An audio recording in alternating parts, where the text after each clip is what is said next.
that doesn't say good morning, I don't know what does. I'm dreaming of a white jury. La, la, la, la, la, la. Real good documentaries flying around about OJ if you'd like to go read. Still guilty. Hey, good morning. Welcome And to still the dead. Bob and Tom Good. Show. Whoa. Christy Lee in the life jacket. Hello. My arms get cold. It's like a hug. Your core's warm, you're warm. Is that right? Yeah. There's Pat Godwin. Hello. You okay, Pat? Pretty good. All right, we'll get to that in a moment. Oh, we won't. There's Josh Arnold. Hi. There's Ace Cosby. Hey. I'm Chick McGee at the Dude Wipe Sports Desk. Hello, Tom. Hello, Chick. And everyone is in their places, as you said. Happy to be here. Our bright shining. Getting ready for... I just heard something yesterday. I didn't really put this together. It was kind of a math problem. Well, but the things you don't put together are... Well, maybe you knew this. This is many the kind and of thing you varied. probably would pay attention to. Oh, okay. Apparently, there are fewer shopping days between Thanksgiving and Christmas this year. Yep. Well, it's Thanksgiving. Significantly. I think Thanksgiving is as late as it can be. I think you're right. So Yeah. the retailers are concerned. I think there are 5 fewer days than on average or something in any event. This means what the point I'm getting to is this weekend it should be Back to the mall. back to the mall. But go for Vote it. for them, yeah. I love the late minute stuff. That's my various breads and butters. Oh, you do the last minute? Oh, yeah. Most men do. I just got you guys all squared away. It should be delivered any moment. Oh, yeah, I'm having a minor technical issue with Of my course you are. situation. Yeah. Well, it involves a serious illness. We have. I don't care. Yeah, I'm sure you don't. Yeah. But we do have a new gift option coming up. Oh, yeah. A gift card? No, you'll see it. It's quite exciting. Okay. But I should point out that Christy Lee is at the Silac Insurance News Desk. Yes, sir. Got a lot to get to. We have a lot to get. Some exciting stuff today, including one of the reasons I don't care if the Chinese own TikTok coming up. Okay. When you read this one, you'll go, yep, it's okay, let them have it. I can't help but mention that Patty G is going to be on the road. Yep. And you should have no problem getting to Youngstown, Ohio, because tonight and tomorrow it'll be Patty G at the Funny Farm Comedy Club. Those are going to be some great shows. Thank you. That'll warm you up. Perfect timing being out there on the road. Yeah, chuckling it up, having some ahas That's right. during these tough times that we all go through. Putting your life behind you. Yep, that's right. Moving forward. I thought we weren't talking about that. Talking about what? Yeah, nothing. I'm talking about We have Josh Arnold over there. It's good to see you, Josh. Yeah, it's good to be here. They looked nice and toasty in that kind of a lumberjacky shirt. Yeah, my traditional Carhartt. May I say, you look exactly like you just walked off a beef stew can. Yeah, little Dinty Moore. Nice. Yes, Yeah, hearty. that is a hearty stew, isn't it? It's Did you hearty. ever have Dinty Moore? Is it any good? Yeah, I like it. I remember. I know the commercials. Tom never had I mean, Dinty Moore. I prefer a homemade, but It's when not bad for when in a can. pinch, it's perfectly acceptable. Yeah, We grew up on it. You know what I do is I take the Dinty Moore, and I don't have any beef with Dinty Moore. Oh, nice. Really, that's good. But I keep adding to it. It's like stone soup. I Dinty Moore, and then I add more beef and everything. All right. yeah. I got the slow cooker out this weekend. I'm going to do Love the slow cooker. Very a bit nice. of What a are you pot making? roast. Hot roast, very nice. What do you like better? Slow cooker, air fryer? Take your Well, time. I love them both. Yeah. And the air fryer, you guys convinced me to get one, and there's nothing salmon in the air fryer. 8 minutes, done. Done. Yep. No cleanup. It's yeah. the best. Boy, that must stink up the house for quite a moment. No, salmon's not too bad. It is not too bad. What about cod? Awful. Yeah, we learned that lesson. Why is that? I don't. They're both know. fish. I know. Huh? Yeah, that's you raise a good point. Fish are fishier. Coming up, we have a really bizarre couple of stories today that I kind of can't wait to get The to. one that you were... Don't blame me for this. The TikTok story is probably one of the worst we've ever had. Oh no. Ever. I agree. Rough. I agree, but Ever. it's do you remember that game? I love that game called Would You Rather? Yep.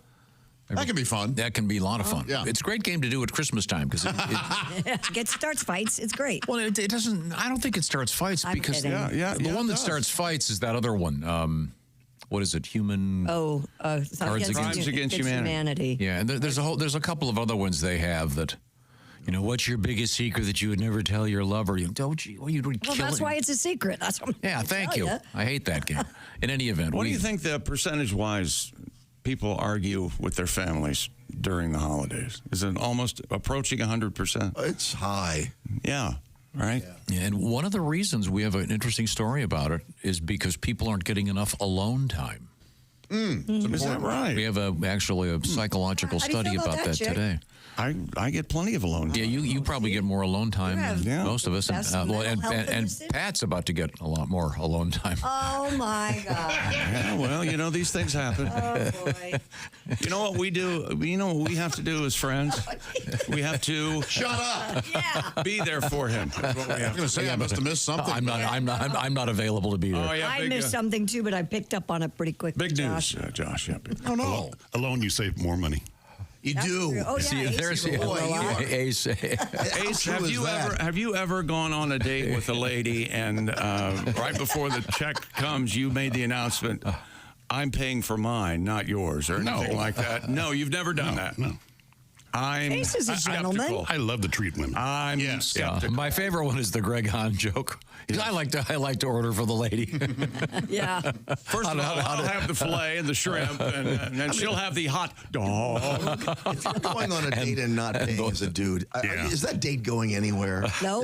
No. No. What are you thinking? No. What about I'm woman? Hear me roar. Yeah. What Oh, about then no. No. stop opening doors for me? I'm an equal. I like being treated But we're not going to talk nicely. about why certain people might be having more alone time. Right. So I'm going to leave it right there. But it's important to get a little bit during the holidays. It is. Sure. And little bit of what? Of alone time. Oh. Let's call it sugar cookie. That's a great name for it. A little sugar. We'll find out about that coming up. Also, I'm very excited about something in the world of restaurants. You're excited about everything. Did you see that story, Chris? Yes, I did. Advancements? You'll be stunned. I was totally stunned. And Robots? And I just, without giving it away, please don't shout out because I know Chick will immediately know. Your hint is NFL. Okay. Okay. Don Shula's opening another restaurant despite the fact he's dead. What did I just say? Is that right? No, but if you think about it for another 30 seconds, you'll get it. Also coming up today, Joey Chestnut, Speaking of food, world champion eater. is he going to eat something? Let's not make him do that. yeah. I was joking. The champion hog gut of the United States, Joey Chestnut. We'll look forward to talking with Joey. And we have a. Each chestnuts. Oh. I mean, Tis the at season, this isn't it? time of year, if you ask Over the- a roasting Have you ever fire. had a chestnut? I have never had a chestnut. Let Have alone a you? roasted one. Yeah. Yeah, it is odd. I knew someone that roasted them once, but What I do never you, tried it. Josh? What do you call a chestnut? It's like, did you mean to ask me what do you have if you have a What nut do on- you have a nut if you have a nut on your chest? That's right. Chestnut. A chestnut. What do you do if you have Lower a than a wall? pearl necklace, A nut right? on a wall. Wow. Remember? Walnut. Yeah, What do timing. you have a nut on your chin? Well, I'm gonna. Here, my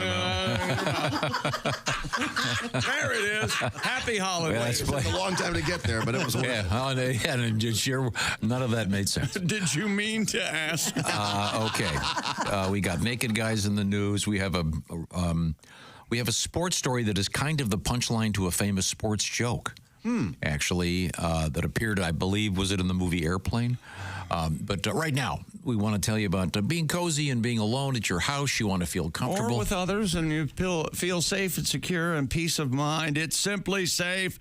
And right now, a massive Black Friday deal for Bob and Tom listeners only. Get 50% off a new Simply Safe security system. You heard me.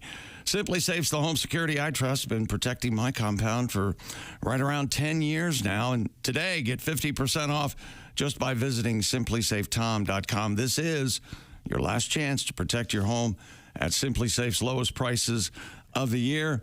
Old school systems only take action once somebody's already in your home. That's too late. Simply Safe's active Guard outdoor protection changes the game by preventing crime break-ins, package thefts, vandalism before it ever happens. Those Active Guard agents can see anyone lurking or acting suspicious in real time, talk to them directly, set off spotlights, even call the police before they could break in. Boy, those porch pirates are everywhere on the news. You can just sit back and relax and chuckle as you see others have their packages stolen off their porch. Not you. You've got Simply Safe and outdoor guard protection.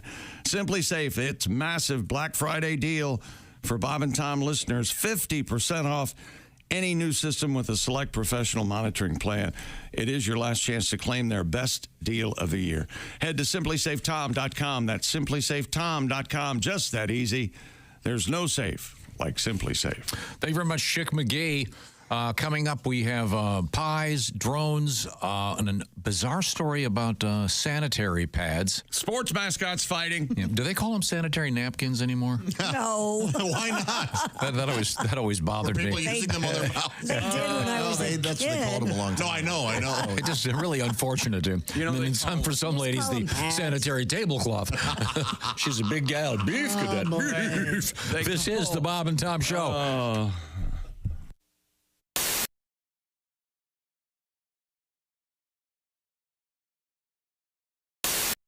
But Bob, you brought a surprise for us today, did you Well, not? you know, we've been going over this debate on Twitter, at parties, about the movie Die Hard. Yeah. Oh, yeah. Oh, yeah, right. Is it a Christmas movie or is it not a Christmas movie? Yes. It's an action film. Well, I don't. Josh, I say it's a Christmas film. Ryan, I'm in on the Christmas film. Chick. I say it's not Christmas until John McClane drops Hans Gruber off the Nakatomi. Spoiler alert. Nakatomi. That's right. That's right. Ace. I'm going. Holiday action. Holiday action, but Holiday it's still action. a Christmas movie. Christy. It's a Kwanzaa movie. I think it's an action film. When Well- you say Christmas movies, that does not spring to mind for me. No. Which one does? Elf. It's my favorite. Elf? Love Elf. Hi, I'm Buddy the Elf. What's your favorite color? Okay, but you know, Hope you to find me, your dad, any buddy. movie that has Thanks, Norwal. a Christmas scene in it is considered a Christmas movie. Okay, we'll give you Okay. that, I guess. It's a good thing to watch during the holidays. Mm-hmm. So, when I found out I was doing this program, It sounds like you got a flat tire on the side of the road. Yeah, it when sounds I like- found out, my car broke down. Sounds like jury duty. when I found out I getting was doing Bob and Tom jury duty, Yes. I figured, well, I'll whip up something, Great. and it's about Die Hard, the Christmas movie. It's a Nakatomi Christmas. John McClane is in the air. Wife Holly Gennaro knows that John will soon be there. Douchebag Harry Ellis does another line of blow. Some dude's banging Blondie on a desk he doesn't know. John is pissed at Holly. She used her maiden name. Hans Gruber starts a shooting, and the party goes insane. All hell breaks loose, but our hero doesn't lose his head. To me, it isn't Christmas until these words are said. Yippee-ki-yay, motherfucker. Come out to the coast. Yippee-ki-yay, motherfucker. The LAPD's toast. Yippee-ki-yay, motherfucker. Hans Gruber doesn't know. Yippee-ki-yay, motherfucker. Have machine gun, ho, ho, ho. John McClane is barefoot. The bad guys shoot the glass. Our boy Roy gets pissed and kicks Edgar Winter's ass. They find the detonators, explosions everywhere. Nakatomi Plaza, gonna need a few repairs. Yippee-ki-yay, motherfucker. Come out to the coast. Yippee-ki-yay, motherfucker. The LAPD's toast. Yippee-ki-yay, motherfucker. Hans Gruber doesn't know. Yippee-ki-yay, motherfucker. Have machine gun, ho, ho, ho. That's right. Yippee-ki-yay, motherfucker. John needs a big promotion. Yippee-ki-yay, motherfucker. Hans Gruber dies in very slow motion. Spoiler alert. Spoiler alert. Merry Nice. Christmas, everybody. Oh, wonderful. There you go. Beautiful job. It shows what a guy can do in an hour. An hour? Jeez. Mr. Grizz took me 4 days. When you become a Bob and Tom VIP member, you get more and less. Wait, what? Which one is it? More or less. It's both. VIP members get more stuff to hear and less commercials to not hear. So, Bob and Tom VIP is a good deal? Yeah, more or less. Become a Bob and Tom VIP member. First step, click the link at bobandtom.com. Now, I know you're a guy that cares about the way you look. You've got a nice suit on. Yes, it looks very good nice this morning. Bob Zaney, would you rather have a complete set of removable dentures or a full set of fang-shaped teeth? And I'm assuming the fang-shaped teeth aren't removable? Are permanent. Yeah, they're yes. permanent. In other words, your real smile would be I'd rather fangs. have dentures. Yeah. I'll go the fangs because I'll tell you why. My teeth don't show when I smile. Let's see. See? It's not natural. My whole childhood was my dad going, show your teeth, like that. I look like I'm trying to poop. In every childhood photo. They just don't show, so it won't really matter if they're fangs. Okay? I gotta see some of those. Yeah. I swear to God, my dad, show your teeth, Bobby. It does look like you're trying to once again drop a deuce. I'm sorry, should I say drop a deuce? I want to see those photos. Wow, you're right, though. You can't see your teeth. Look at little Bobby. I know. Oh, there he is. The one that really sticks in my mind, we were at the Wax Museum in Buena Park. Sure. Right next to Knott's Berry by Farm. Knott's Berry Farm, yeah. And we get our picture taken, I think it's with Frankenstein. Uh-huh. So you get your photos, and then it's the whole family, and I'm like, Yeah. in front with Frankenstein.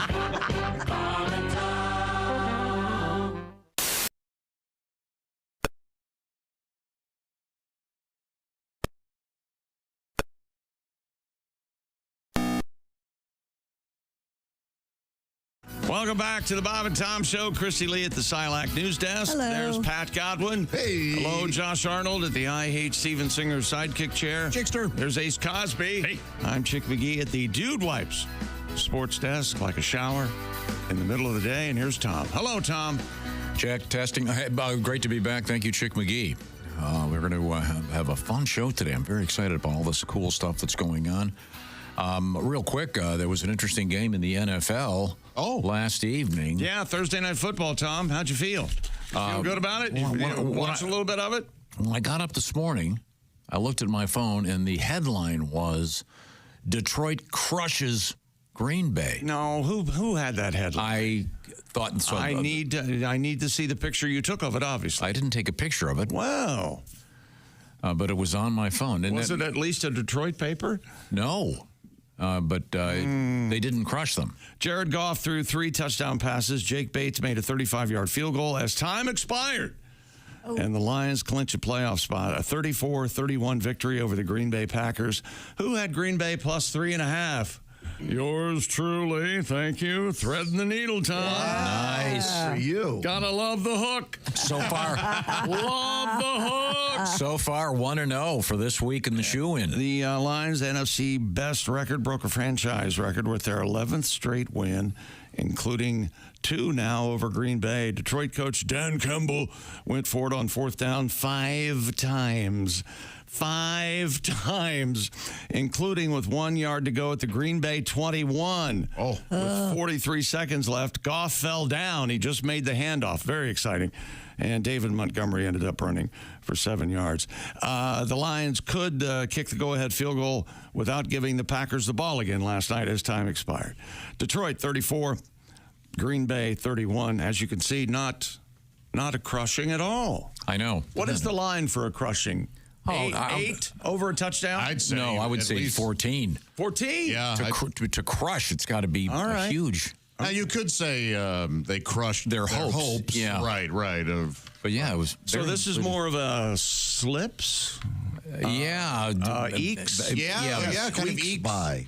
What was it? Squeaks by. Squeak? A squeaks I like that. by. Yeah. With a very bold move, this 4th down thing. Ballsy. He won't stop. It might cost him in the playoffs. We'll see. Said the guy who knows just enough about the NFL to be dangerous. Well, congratulations. By the way, Rob Little, who you chose against our winner from Week 13, did not get that one. He didn't have the hook. No, he He didn't. didn't have the Packers in the points. Oh, that's a shame. Okay, and I hope you're participating in our Bob and Tom Pigskin Picks at stake, of course. The Steven Singer Jewelers gift certificate. We'll see who wins this week. But now before we get back to the sports desk. More sports, including coming up, story for Josh the NBA, and China. Oh. And college football, and Bill Belichick will have more coming And a great world record. Nope. Yes. Nope, not at all. Okay. Oh, really? The exact opposite. We have dissenting viewpoints. Tremendously exciting. This is it? Yes. Tremendously exciting. Okay, how excited could it be? It's awesome. Okay. I don't know if I'm going to do the story about the BYU quarterback. I might give that back to you. I think it's I don't care for that story. It's interesting. You wouldn't say it's- it if it was a Christian and endorsing anything. I don't. The fact that it made the papers. I saw it on the news this morning. Yeah, there's a certain warmth to it this holiday season, and it's also kind of referencing one of the most famous jokes in sports history. Oh, I see that. No. Doesn't that joke appear in the movie Airplane? I'm not. Okay. I'm not participating. Okay. I don't think you should either. Okay, fine. Let's get to our. You gonna take that? You take that as much? It's about a Jewish quarterback for BYU. Yeah. Oddly enough, and Manischewitz is going to sponsor him. Oh, okay. For real. I mean, there's kind of. Real. It's sort of humorous. I mean, Well, you see us all They laughing. can't even drink at BYU, can they? No. Brigham Young? No, they're not supposed to. Not They're supposed to drink alcohol? Anything but water. He is a man of the Jewish faith that happens to be in attendance at All right. at a Mormon school. This story made the national news wire. It's kind of interesting. We'll be hearing about it. But right now, it's not that time. It's time to review some of the stuff we learned yesterday on our program. You even have a pronouncer down here for Manischewitz. That's for me. how the story. That's how the story came down the pipe. Are you sure about the product? Problem. The story I saw on the news was something different. Uh-oh. It can't be Manischewitz. Uh-oh. It Ace, is. go ahead. Is there another product Manischewitz You makes? wouldn't hold back on me. Go ahead. Tell them all Besides about wine? It's Manischewitz potato latke mix. There's a picture of him holding the box. Okay, so it's not wine. No, it's not wine. I got it. you. Well, Manischewitz is associated. A huge and varied company. I did not know that. I thought they just made They wine. make wine. They make what Thomas entrees and potato latke. There's a picture of this gentleman holding it. Stereos. I got you. It's like almost a Bisquick. They make okay. That makes sense. They make irons. That does make more sense. They make the irons. By the way, this guy's nickname. No. Where did you get? What source are you citing for his nickname? NBC News. All right, go ahead. No, if you're going to find it offensive, this is all we already out did there. the story, so it doesn't. Yeah, you might as well go ahead. There's really nothing offensive. It's Brigham Young University's Jake Retzlaff is the first Jewish quarterback in the program's history. He signed a name, image, likeness sponsorship with the kosher food company Manischewitz. Okay. Retzlaff has adopted the nickname BY Jew. Oh, I see. He's one of only 3 Jewish students at the University, of course, of the Mormons, the Latter-day Saints. This is much like Wheaties, the Wheaties box for athletes. Okay, yeah. Manischewitz is going to produce limited edition Jake Retzlaff matzah boxes to celebrate the intersection of athletic achievement and cultural heritage. There you go. They're celebrating. See, it's fun. It's better than what happens a lot of times, which is everybody tries to hide this stuff because it can get slightly awkward. Instead, we're celebrating a man of our heritage. And instead of Gatorade, they're serving the Manischewitz wine. That's all I'm saying. Okay. Tom got his little joke out. And we can move on. Good for you. Now we can move on. You know what he's good at doing, Josh? What's that? When he throws, he can throw the ball right over the defense. He calls that his Passover. That's not bad. It's the Passover. Hey, it takes matzo balls to face a defensive blitz like this. Sorry. You know what you saw, Chick? Yeah, I saw this coming. You saw the crack in the dam. Yeah. And you went, hey, let's not chisel at it. I tend to futurize this, and here we are. Time now for Things We Learned, brought to you by Sleep Number. Sleep better together. Save now on a Sleep Number smart bed, only at a Sleep Number store or a sleepnumber.com, and you can sleep alone on a Sleep Number bed. Correct, Pat? You can. Yes, you can. Yes, you can. Oh. My sleep number is 1. 1.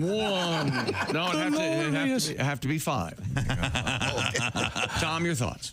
My thoughts, you're talking about something yesterday. I don't have the story in front of me, but the essence of it was, I think they called it guilt tipping. Christy, do you remember this? Yeah, of course. And this is the essence of the story was that you're being forced to tip, and it could deter you to go back to that business. Yeah, the people, when they get forced to do tipping, where they flip around the iPad and you have to do it right there. Yeah. They've done surveys saying a lot of people, they'll do it, but they don't want to go back to that place anymore. Yeah. But it reminded me of something. I had to look it up to check it. I remember we had this story about Charles Barkley and Scottie Pippen. He said that they used to call him No Tippin' Pippen.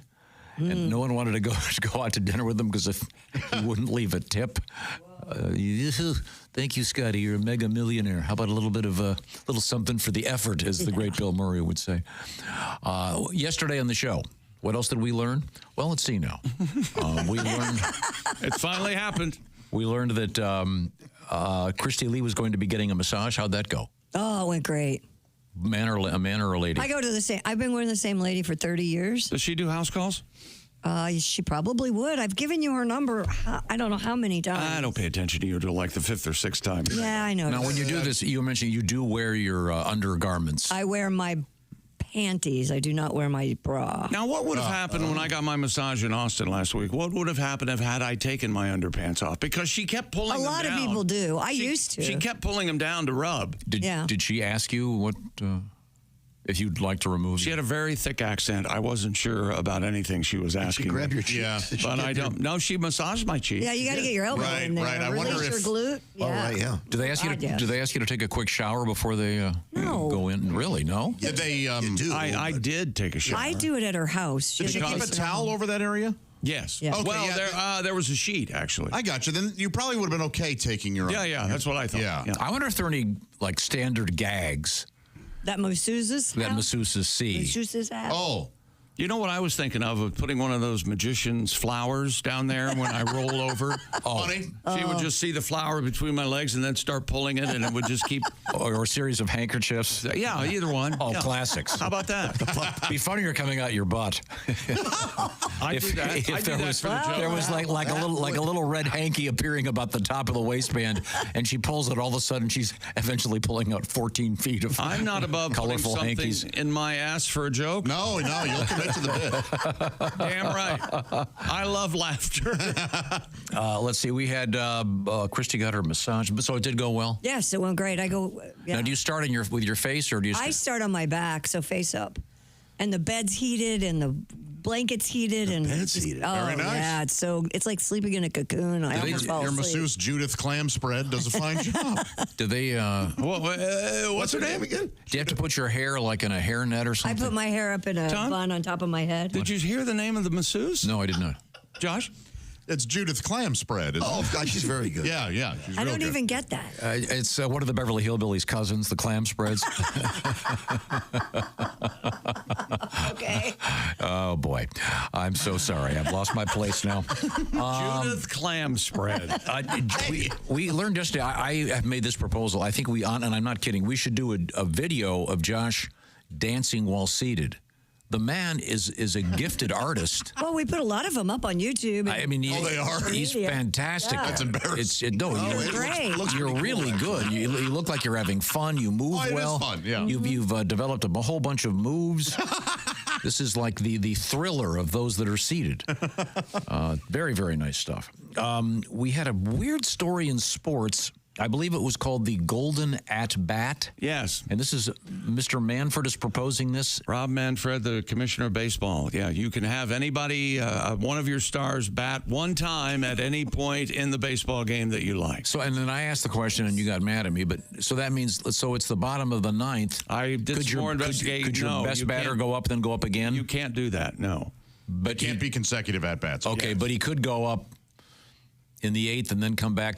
And the ninth? Yeah, out of the order. Yeah, absolutely. It's a weird proposition. And then I say if they're going to do that, my idea is the golden pitch. in which the pitcher gets to pitch the ball from 20 feet away. I don't know much about physics, but I'm assuming it'd be going a lot faster.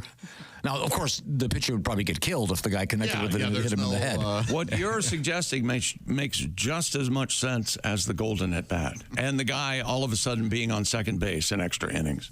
It's a laughing stock. Yeah, the golden at bat sounds like something you would do in an exhibition all-star game or something. No, it sounds like something you can't do it in the real game. Josh and I would do in the backyard. It's a very backyardish rule. He's pitching to me, and the lawn chair is the umpire. Okay. It would also wouldn't it also theoretically throw off a lot of career stats or season stats?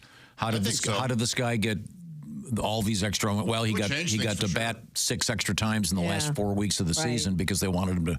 And it eliminates the idea that somebody who's maybe not as strong a player could be a hero all of a sudden. That's always that's always so exciting. When the 7th or 8th guy in the batting line he delivers. Think about all the great moments. Well, we just had one in the World Series. Freddie Freeman, a walk-off grand slam home run. What if Dave Roberts would have switched it to Shohei right at the last minute? No fun. You wouldn't have had that moment. We also had a great moment yesterday. Christy Lee at first sang, "I do not sing, I will not sing, I'm not going to do it." We snared her, got her back over there with Duke, and she sang that classic song, "It's Christmas. Let's have sex." Let's have sex. Very, very nice. And Heard about that all day. Thanks. What do you mean? No, a lot of people. Yeah. Heard it. Yeah. Yeah, they did. Yeah, they did. Big moment. And then we had, of course, our horn section, the brass to mouth horns, Yes. with our special guest sitting in for PJ. The Hickey guy. We had Kent Hickey. Nice job, Kent. And Alan. I think he can Hickey. We did. And we had Alan Johnson on the bells, and it was nice. And the Jews harp. That's exactly what I wanted. The boing boing boing thing. Yeah. I thought it would be really cool if I could have a horn section just follow me around, and every time I entered a room, there'd be kind of a fanfare.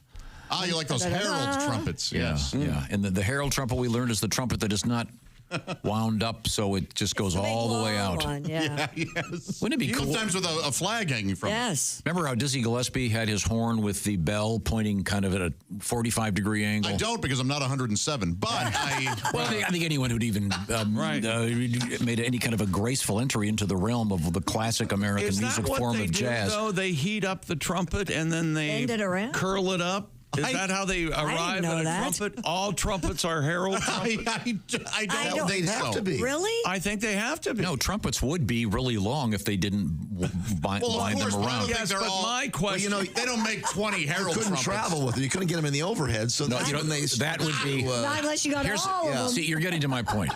When Dizzy Gillespie did that, it was kind of an affectation. It wasn't really necessary, but it was kind of cool, right? I guess. Wouldn't it be funny if there was a guy... This would be a great video. Who was such a snob. He didn't allow curled the trumpets to be wound, whatever that's called. And the Pat's idea of the guy taking a case to a plane that's 20 feet long. I'd like to put my trumpet in the overhead. It's allowed. I looked at the regulations. Yeah, it actually is. That would be so funny. So we learned about that. But wouldn't it be great? Like you walk into your favorite coffee shop before you get there, 5 guys with horns walk in. Mr. Griswold is here. No, the frightening thing is you would genuinely enjoy it. Al Jackson brought up the process which I had forgotten about called cuffing, as in cuffing, as in handcuffing. And this is the cuffing season, apparently. Yeah, hunkering down with somebody. And the Apparently not. But some people can hunker down during the holidays. Now Christy's doing it. Oh boy! Wow. Friend over so you won't be doing any cuffing, huh, Pat? No cuffing, no hunkering. The only muffin you'll be cuffing is your Branberry. Branberry muffin. I like Branberry better because it suggests that you need bran. I spoke, but it is better. So am I getting it? Cuffing means it's sort of like you're handcuffed to somebody, but it's not really handcuffed. It's just you want to be around them a lot. I don't know if that's where it came from. You just want to be in a relationship when it's cold. That's what he said the origin was, yeah. I don't think handcuffs have anything to do with it.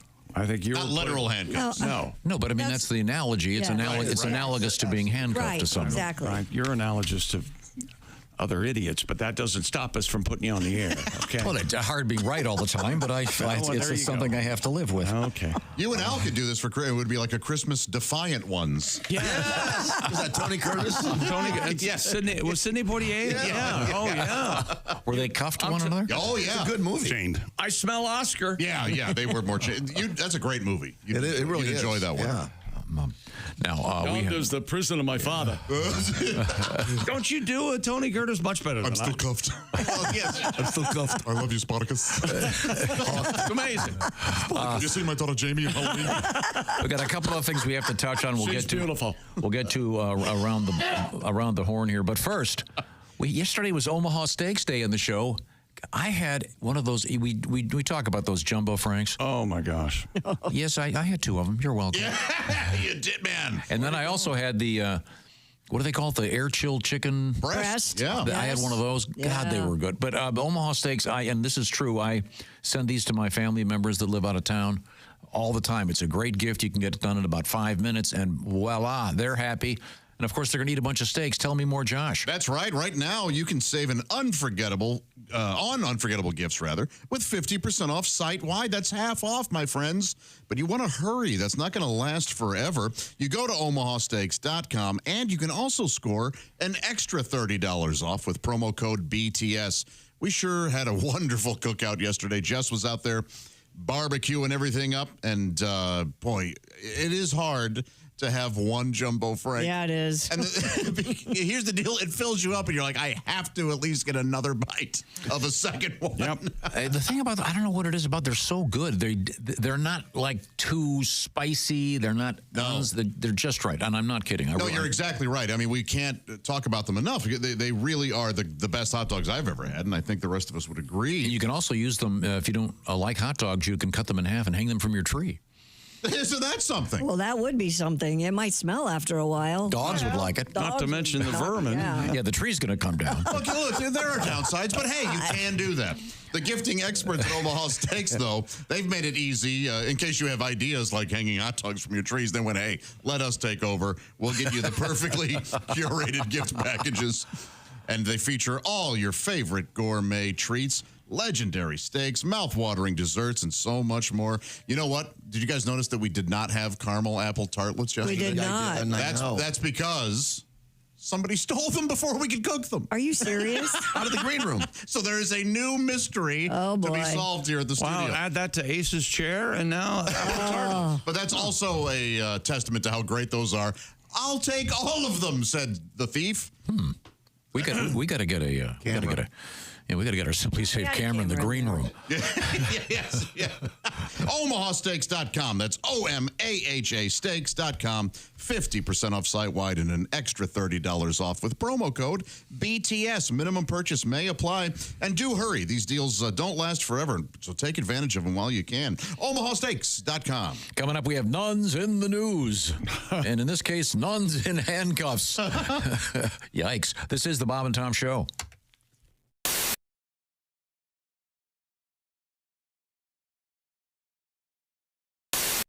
All right, where's my big bowl? Hey Josh, new orange insoles are in with that deep heel cup. You should see how deep this heel cup is.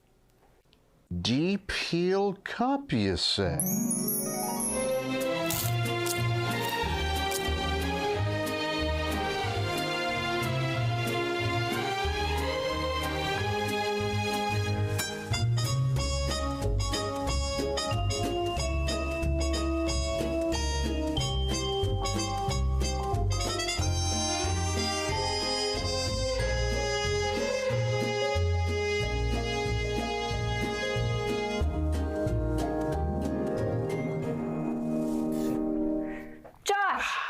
What are you doing? Deep heel cup. They're for your shoes. My shoes, you say? Orange insoles come with a deep heel cup and arch support to provide everything you need to keep up with your everyday activities. Orange insoles are great if you work on your feet all day, simply taking on the world. Orange insoles will help you feel better and do more, guaranteed. Get your orange insoles today and step into a world of comfort. OrangeInsoles.com.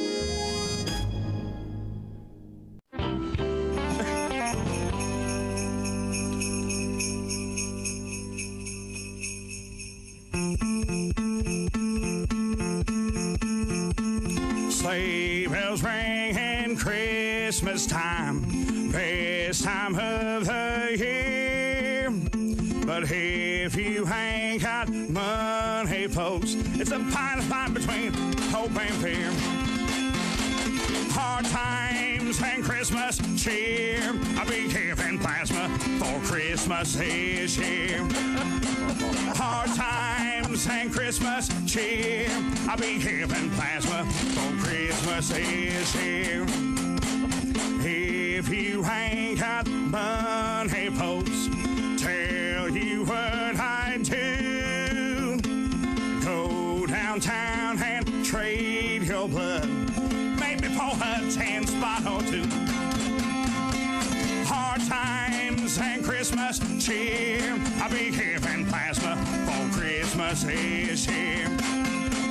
Hard times and Christmas cheer. I'll be giving plasma for Christmas this year.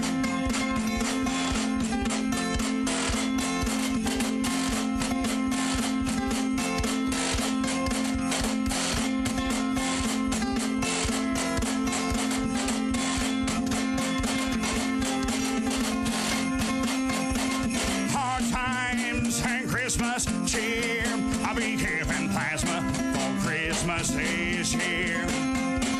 Hard times and Christmas cheer.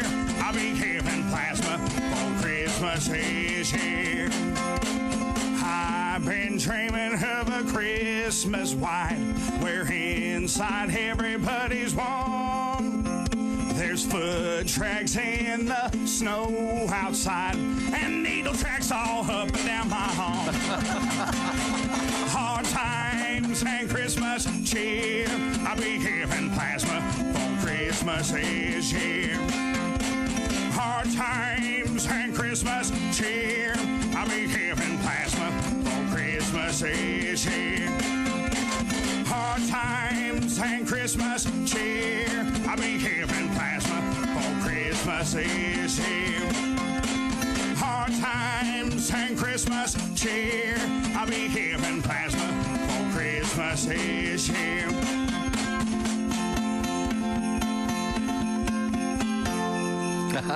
Yes, sir.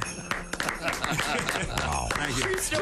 True story. That is a rough Christmas, Tom. I played that for a friend of mine one time. He goes, I went with you to give plasma one Christmas. I said, all my songs are true stories, man. My mom does make the best fried potatoes in the whole world. There you go.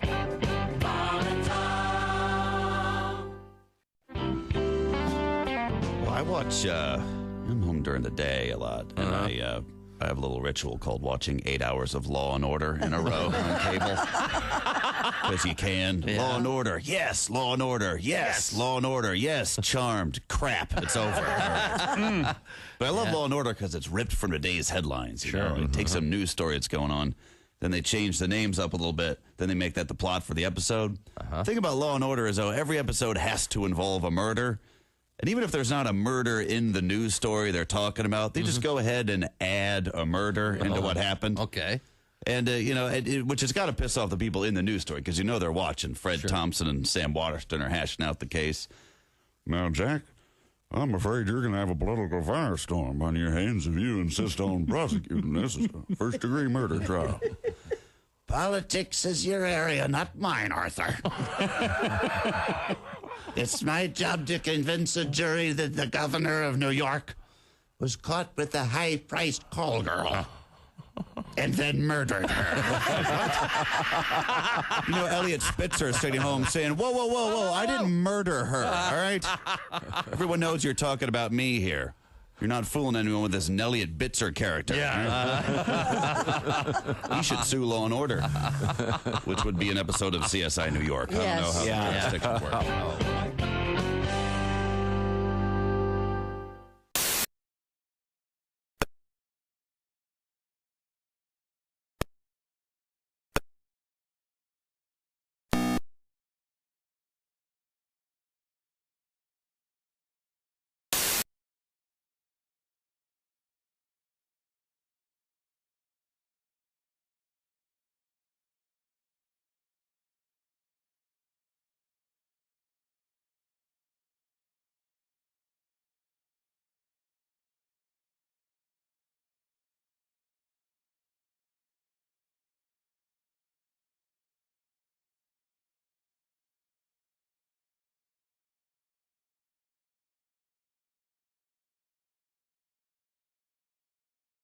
Well, if you're a big fan of the world of basketball, you can help out the Dropping Dimes Foundation. It's a great charity. I'll give you all the details on that in just a few minutes. Hey, welcome back to the Bob and Tom Show. Friday starts the week. Oh, it really does start the weekend again. Christy Lee's here, Josh Arnold, Pat Godwin, Ace Cosby. I'm Chick McGee. Hello, Tom. Hello, Chick McGee. A couple quick sports stories. You've got the big news from last night. Your pick so far for the shoe-in for this week. You are 1-0. I had the hook. I hope you did too. The Packers plus the points. Jared Goff threw 3 touchdown passes, 3 tutties. That's right. And Jake Bates made a 35-yard field goal to go along with those tutties. Who gave you the term tutties? Well, nobody gave it to me. It's just it's out there. It's in the ether. It sounds like you're toilet training a baby. Yeah. Tutties. Don't care for them. No. I don't find that surprising. Lions clinch a playoff spot last night. 34-31 winners over the Green Bay Packers at Detroit's Ford Field. I wonder what that's named after. Probably some guy named Ford, I'm thinking. Yes, yeah. I wonder what they made. Popular 90s sitcom actress Faith Ford. Faith Ford from Murphy Brown. Yes. The Faith Ford family. Fine-looking bunch of people. So anyway, and Dan Campbell, head coach of the Lions, once again went for it on 4th down. He went for it 5 times in total. One time way deep in Packers territory. And an expert, as they say on ESPN, said hitting on 17 in blackjack and making 21 does not mean it was the right thing to do. So he's saying, don't. I've had some people yell at me at a blackjack table in a very similar way. Meaning he went for it on 4th down. It was foolish to do it. He made it. Good for him. I made a crazy bet like that, and the guy next to me goes, and it paid off. Right. It ended up paying off for the whole table, and the guy looks at me and goes, hey, by the way, that never happens. Don't do it again. Yeah, boy, they are vocal at a blackjack. Yeah, they are. Now, you were with me, right? That's one of my favorite Tom moments. We were watching a friend of ours.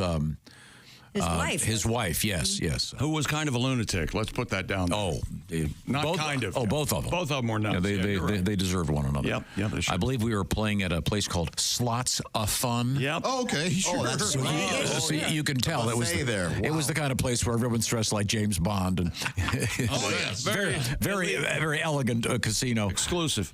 And she hit on 20. Man, I mean, and everyone was pissed because it ruined, of course. Of course. It ruins. That's when Tom said to her after hitting on 20, what are you trying to get to 31? Yeah, I mean, was it just absent-mindedness? No, just pure stupidity. And she didn't really know what was going on. And drunkenness at 2 in the afternoon. But if she'd have gotten the ace.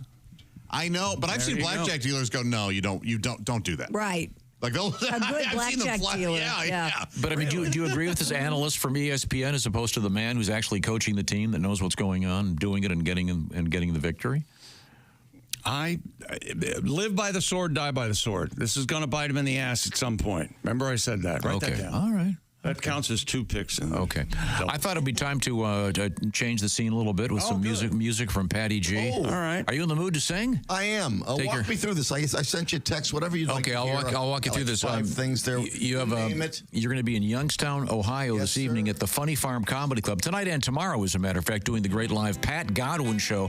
And I can promise you, tonight's going to be a very special night. Some extra special fun, so you've got to make sure you're there. Patty G will be grabbing his guitar. Are you going to be going by yourself? Yes, I am going by myself. Okay. No Jimmy. No Jimmy. Jimmy's with his mommy this weekend. We put up the tree last night. What a great night we had. All right. Okay. Lovely. Fun time. You have a tribute to one of the, I guess it's become sort of a classic in the last few years. Grandma got run over by a reindeer. Oh, yeah, but I have the East Coast version. Oh. You want to hear that? Yeah, I do. All right, here we go. Grandpa got worked over by a mobster walking in New Jersey Christmas Eve. You may say there isn't any mafia, but as for me and Grandma, we believe Christmas is tough when you're retired. So he went to Vinny for a loan, but he couldn't make a payment. So the Vin man sent a goon to break some bones. When we found him Christmas morning at the scene of the attack, he was bruised and barely breathing in the trunk of an all-black Cadillac. Grandpa got worked over by a mobster walking in New Jersey Christmas Eve. You may say there isn't any mafia, oh, but as for me and Grandma, we believe. They put a horse head in this bedroom. Around its neck there was a note. You better raise some cash by midnight, or they'll find you with a fish shoved down your throat. I've warned all my friends and neighbors, always borrow from a bank. Or when you turn on your ignition, oh, you'll find an extra tiger in your tank. And by now it's a sing-along. Grandpa got run over by a mobster walking in New Jersey Christmas Eve. Oh, you may say there isn't any mafia, oh, but as for me and Grandma, we believe. Merry friggin' Christmas. Ho, ho, ho. Thank you very much. Pat Godwin, once again. You can do that one tonight on stage? You get the crowd all singing along? Sure, yeah, some Christmas songs. Okay. Patty G tonight and tomorrow. The Funny Farm.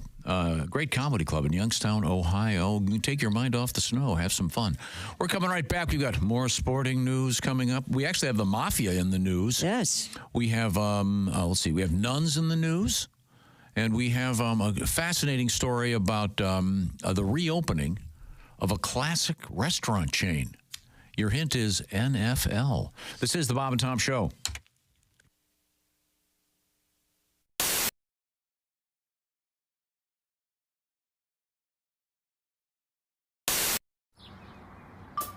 Is that Chick McGee? Why, it sure is. Chick McGee, who knows that an annuity from the folks at Silac Insurance Company means a retirement check in his mailbox every month. Chick works on perfecting his mailbox opening technique. Easy, Mr. McGee. Don't blow that elbow out. Chick isn't quite retired yet. He's just practicing for it. Because one day, Mailbox McGee will be taking his retirement the easy way. SILACINS.com. Silac Insurance Company. This is a wash. It's a face wash. It's called Soothing Licorice, so it's very gentle. Pat has very sensitive skin. He's told me. So he does. No, that won't get in his eyes and make his eyes. Well, I'll make it a point. Is this where I quietly switch places with you, Brenda, and Pat doesn't know I'm rubbing his face? I'm sorry, my hands. Yeah, no, that's not too dripping. Come touch my face, Chip. And those aren't my hands. You're going to start dripping stuff? Hot candle wax? What are you doing? Now, is he going to be able to talk during this after you? He's falling asleep. What are you talking This is really nice. I mean, this is probably one of the best things I've ever done. We're all gonna give you the mark of the mushroom. Sounds good. Give me the rum and bottom of helmet. his pants. It looks like he's aroused. I think it's just an illusion. No, it's a genie weenie. I think it's. No, it's my quads. You got to remember, my quads are so big, everything sits atop the mountain. That's right. Everything. They're saying big mountain, small flag. Yeah, just like the moon.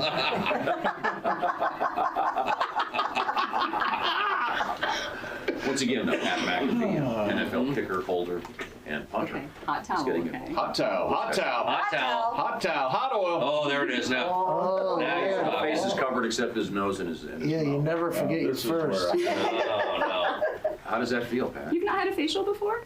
Well, it depends what kind you're talking. Oh, This I type- see. Wait a not minute.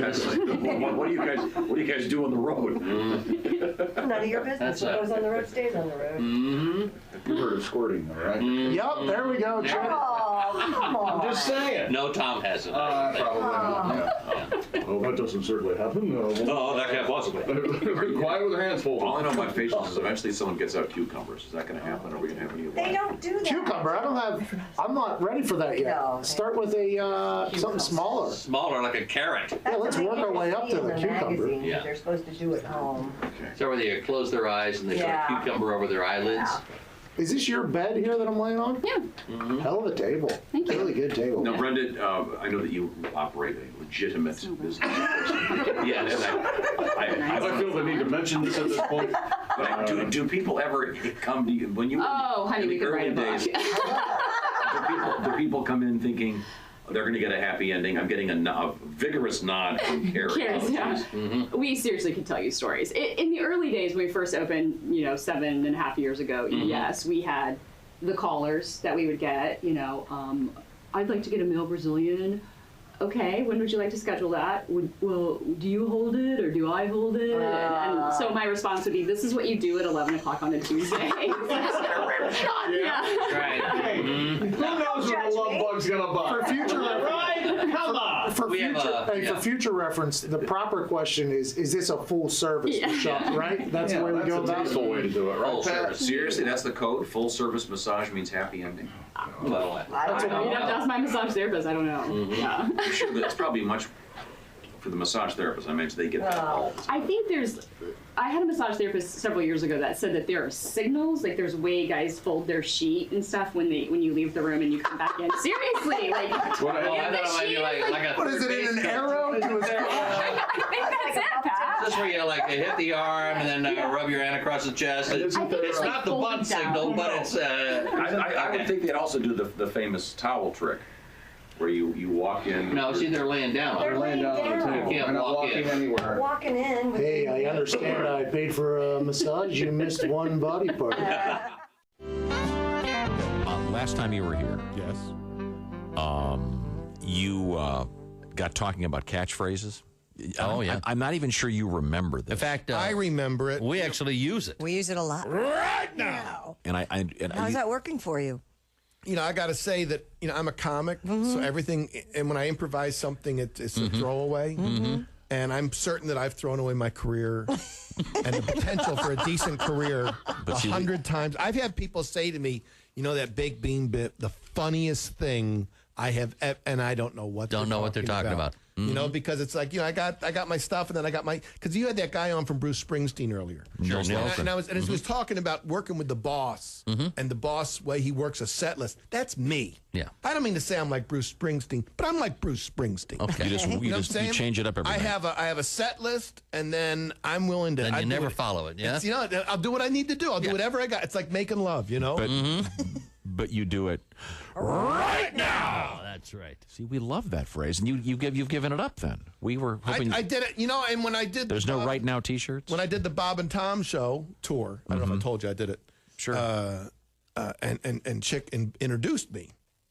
He introduced me with that catchphrase. Oh yeah, it's starting. It's starting. Is it Sweeping America? And we want to. We'll bring you back on the tour, but only if we can do the right now thing. Oh, look! Could I hear what I gotta do? Could I hear the baked bean bit right now? Because sometimes my mom used to make baked beans with her special sauce. Yeah. Which was mustard, ketchup, and sugar. And she would, she goes, going to the dinner, come here right now. Right, and she had this really deep voice. That's before she stopped smoking. Yeah. She was a Pall Mall babe. Wow. Did the sugar make the beans Brown sugar. sweet? It was a brown sugar. It was like the best thing in the world. And Yeah. my father was overweight, and so my father, and no matter what, she couldn't do any wrong. This is the greatest thing I ever. It's mustard and ketchup and brown sugar. Brown A lot of sugar in there, and some Campbell's baked beans. And he we could have. If God bless my father. May rest in peace. He would have been happy with a trough. Fill with oats. By going to lantereyecare.com, he also has traditional glasses. Like Joshy, you can ride his horse and buggy over there. Get you just park where it says 4 Eyes. That's my friend Dr. Lancer. He's a handsome man too. Welcome back to the Bob and Tom Show at the Silac News Desk. It's Christy Lee. There's Pat Godwin. Hello, Chick. Some call it artistry. Yes, they do. Josh Arnold, hello. Hey, Chick, how are you, man? What was your favorite thing you had yesterday, food-wise? Oh gosh, I forgot. I didn't. I know you loved the steak you had. I'm not trying to make it happen. They almost wolfed that down. I did. I inhaled that. Oh well, that's why I didn't order lunch. Yeah, I like a peanut butter nugget. I tell you what. Oh, like a pretzel nugget? Pretzel nugget? Yes. Oh, man, those are so good. Yeah, they are. Yesterday, we had our Omaha Steaks breakfast, and it was absolutely delightful. And I'll tell you what, I did not have a steak. I had the Jumbo Franks. Yeah. And the air-chilled chicken. It was delightful. Mm-hmm. Now, we're going to get back to the action. You eat your hot dog from the middle, correct? Yes. Because you're so paranoid. Yeah, that's right. It would be much like... Much like what? Gobbling the prison love. How did we... I'm just trying to move forward in life. Got a lot going on this weekend. Of course you do. Do you really? Oh, yeah. Well, you said what your weekends are murder. Yeah, what do you got over there? Saturdays and Sundays are brutal. My home computer's crapped out. So Again? I thought you just got a new one. I did, but I've got my buddy coming over to get it going today. Okay. So it didn't crap out. You just don't know how to start it. No, I got a new one. The old one is no longer.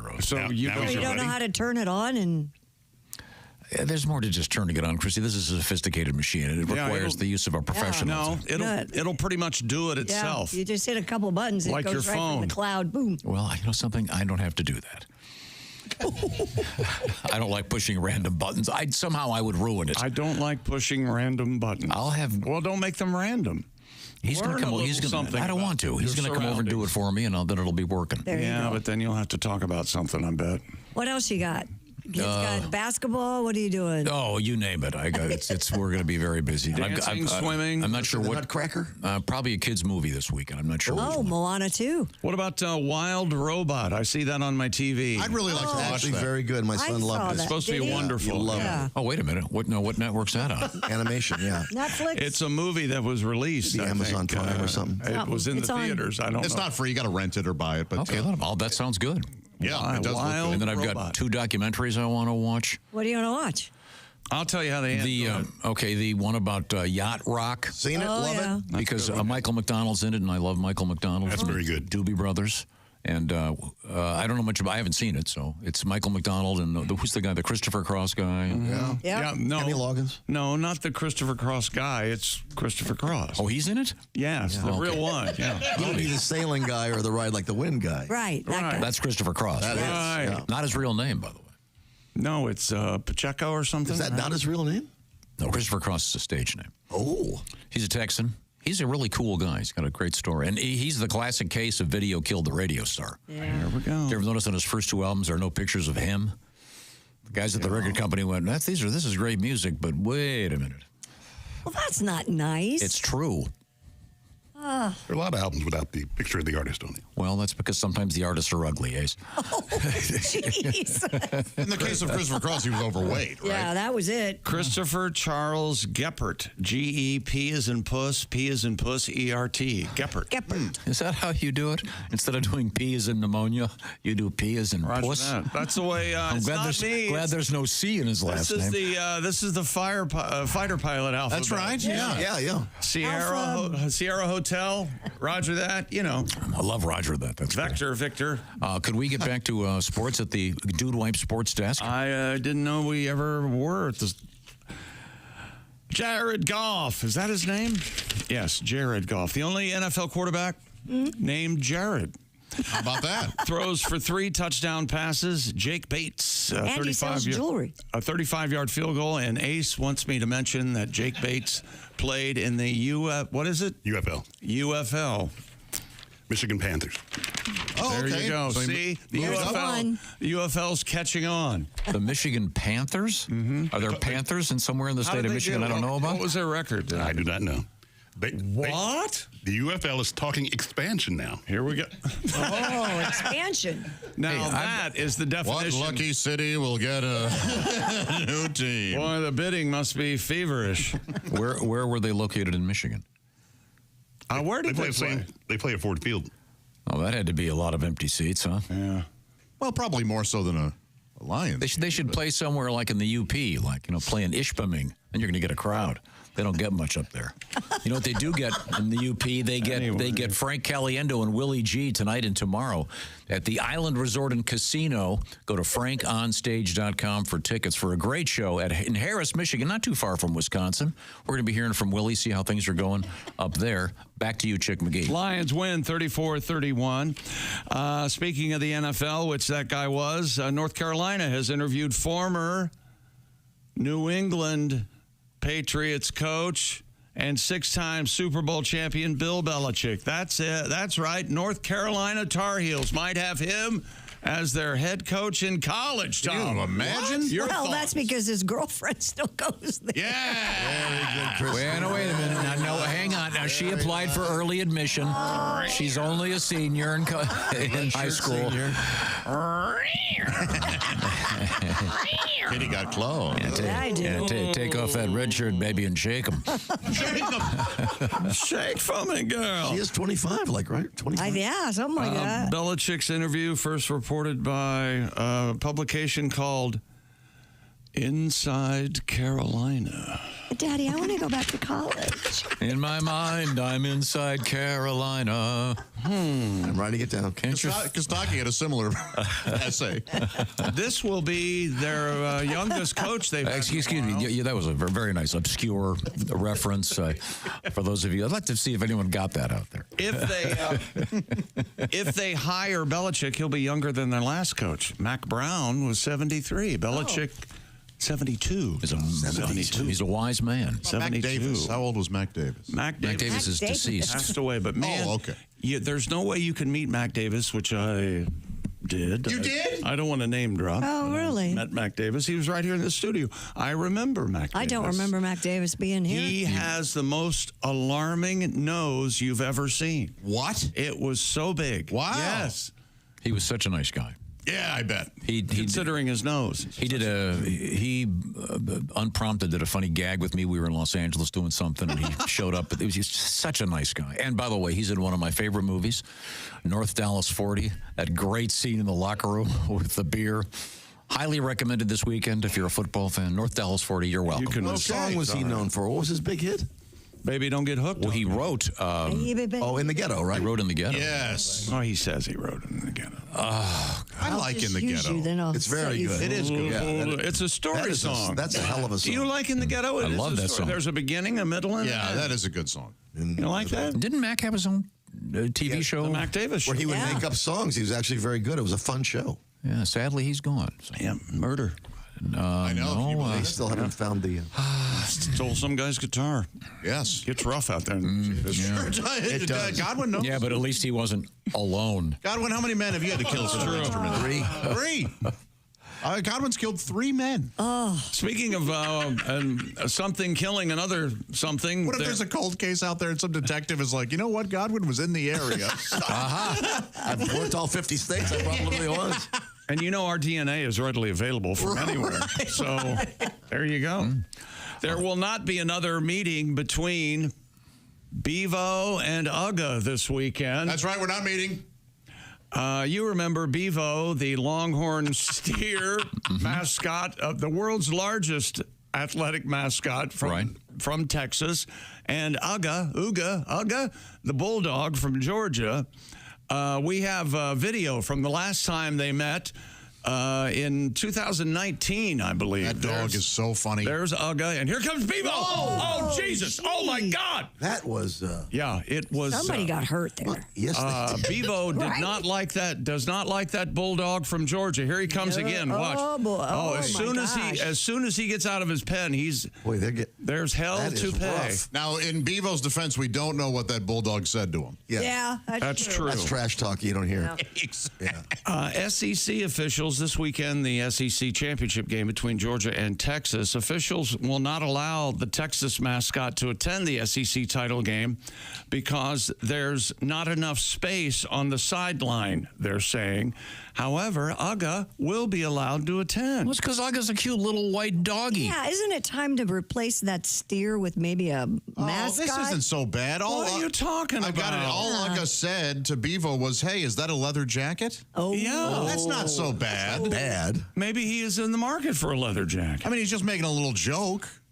What if Uga said, I'm going to slaughter you and make your back into a leather jacket. Cowhide. My nephew needs a new glove, huh? Yeah. I eat beef. SEC officials said, we received the request for Bevo to be on the sideline at Mercedes-Benz in Atlanta. Our staff looked at several alternatives, including the sideline. The reality is there's limited sideline space at the stadium. We can't jeopardize the safety of Bevo or anybody who's going to play football. They have narrow sidelines, location of multiple sets for TV, camera carts, not enough space. Yeah, and that critter's dangerous. Yeah, steers and bulls and all that. They've made it very clear they don't like people. No. And they don't like people on their backs. They do not. They don't like people. And this thing has effectively two javelins sticking out of his head. Yes. Ralphie, the Colorado Buffalo, they have the kids who run him out on the field, they're all on scholarship. Their job is to take care of Ralphie. I assume it's the same deal in Texas. You get to go to school if you take care of him. Lucky their team isn't the Tigers. Yikes. Well, he was on scholarship till, Yeah, well, there was... He got Siegfried and Royd.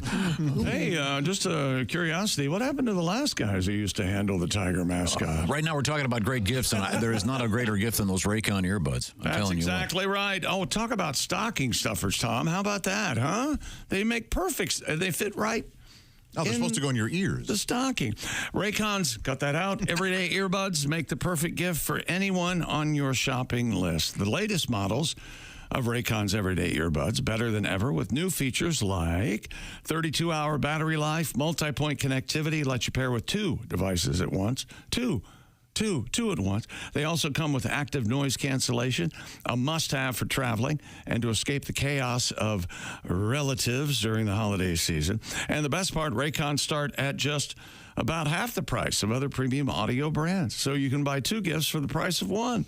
Plus, their everyday earbuds come in fun, vibrant colors that make unwrapping extra exciting. Save big for the holidays and get up to 25% off site-wide at buyraycon.com/Tom.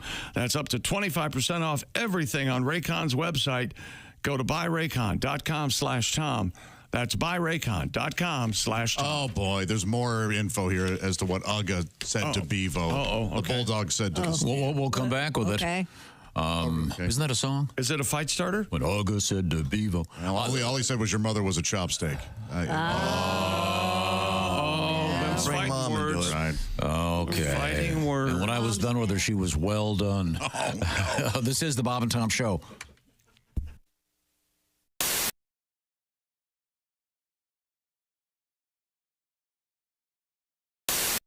Tiki Barber here. Remember the days when I was a running back in the NFL? Well, if you're on your feet all day like I was, you get the struggle. The secret is orange insoles. Their insoles are like magic for your feet and body. They'll help you kick hip pain, sore feet, and lower back discomfort to the sidelines. Feel better, do more with orange insoles. This is Duke Tomato and the Power Trio. Water? And we've got the Brastamouth Horns and the lovely Steven Singer Singers. And I believe we have a special presentation coming up. No one's telling me anything. All right. Duke. Thank you very very much, Duke. Yes, Sounding thank great, you. gentlemen. What's going on in sports, Chick? This is weird. I kind of like it. We have a special guest. Wait a minute! I think we have a very special unannounced guest, and I'm just beyond consolation that What? Tom's going to miss this. I don't know. Did you see? I saw something. Saw something. What's going on? It was like the I Finn thought I and saw John. fan. Well, who could this be? Ladies and gentlemen, Dick Mango. Yeah. So nice to be here. Thank you very much. Dick Mango in the house. Mr. Mango. Oh, man. Oh, man, I feel like I'm channeling the king. Oh, okay. Good. Oh, my God. I'd like to introduce the band, but I don't know their names. That's all right, Dick. No problem. I got this young elf next to me, Mr. Duke. Oh, it's Dr. Duke. Excuse me. Wait for it to come around. Wait for it to come around. Here comes the top of the form, then. Here it comes. I think it's I feel it's coming right here. Oh. Here now. Right now. 5, 6, 7. Have a blue Christmas without you. I'll be so blue. Just thinking about you. Oh, man. Decorations of green on that big Christmas tree. Won't be the same since you went here with me. All those blue snowflakes. I can see them fall. And then those red hot memories. Us two balling. You'll be doing all right with your Christmas white. But I'll have a blue. Now, you probably can't imagine yours truly, Dick Mango, being blue at Christmas time. Oh, no. Because I'm never going to be alone on Christmas with a... But I am alone on Christmas. Sorry. Which is it? You know, when you see those red and green balls on that Christmas tree, you're thinking about the blue balls hanging on me because I'm alone. Yeah. You mentioned, you know, bitch left me for a mall Santa Claus. Of course, they had a new F-150 from Ford. I can see the appeal. But, I'm just going to pause while wait for the music to Sure. Yeah, gotta wait for it. Vamp, Dick, vamp. You'll be doing all right. You'll be doing all right. With your Christmas white. Oh, God. But I'll have a blue Christmas. That's right, ladies and gentlemen. Dick Mango. Very nice. Oh, boy. Your stocking is hung, and so, of course, so am I, like a donkey. Like a donkey in a live major nativity. All right. Good night. Thank you for joining us. All right, Dick. Oh, what a shame that Tom missed that. Yeah, He's going to be very. Oh, boy. He loves Dick Mango. He's his biggest fan. He is a big fan. I didn't know Dick Mango was so good at accents. My goodness, that Elvis was killer. Well, you channel the king. It's going to come through, isn't it? Boy, oh, boy.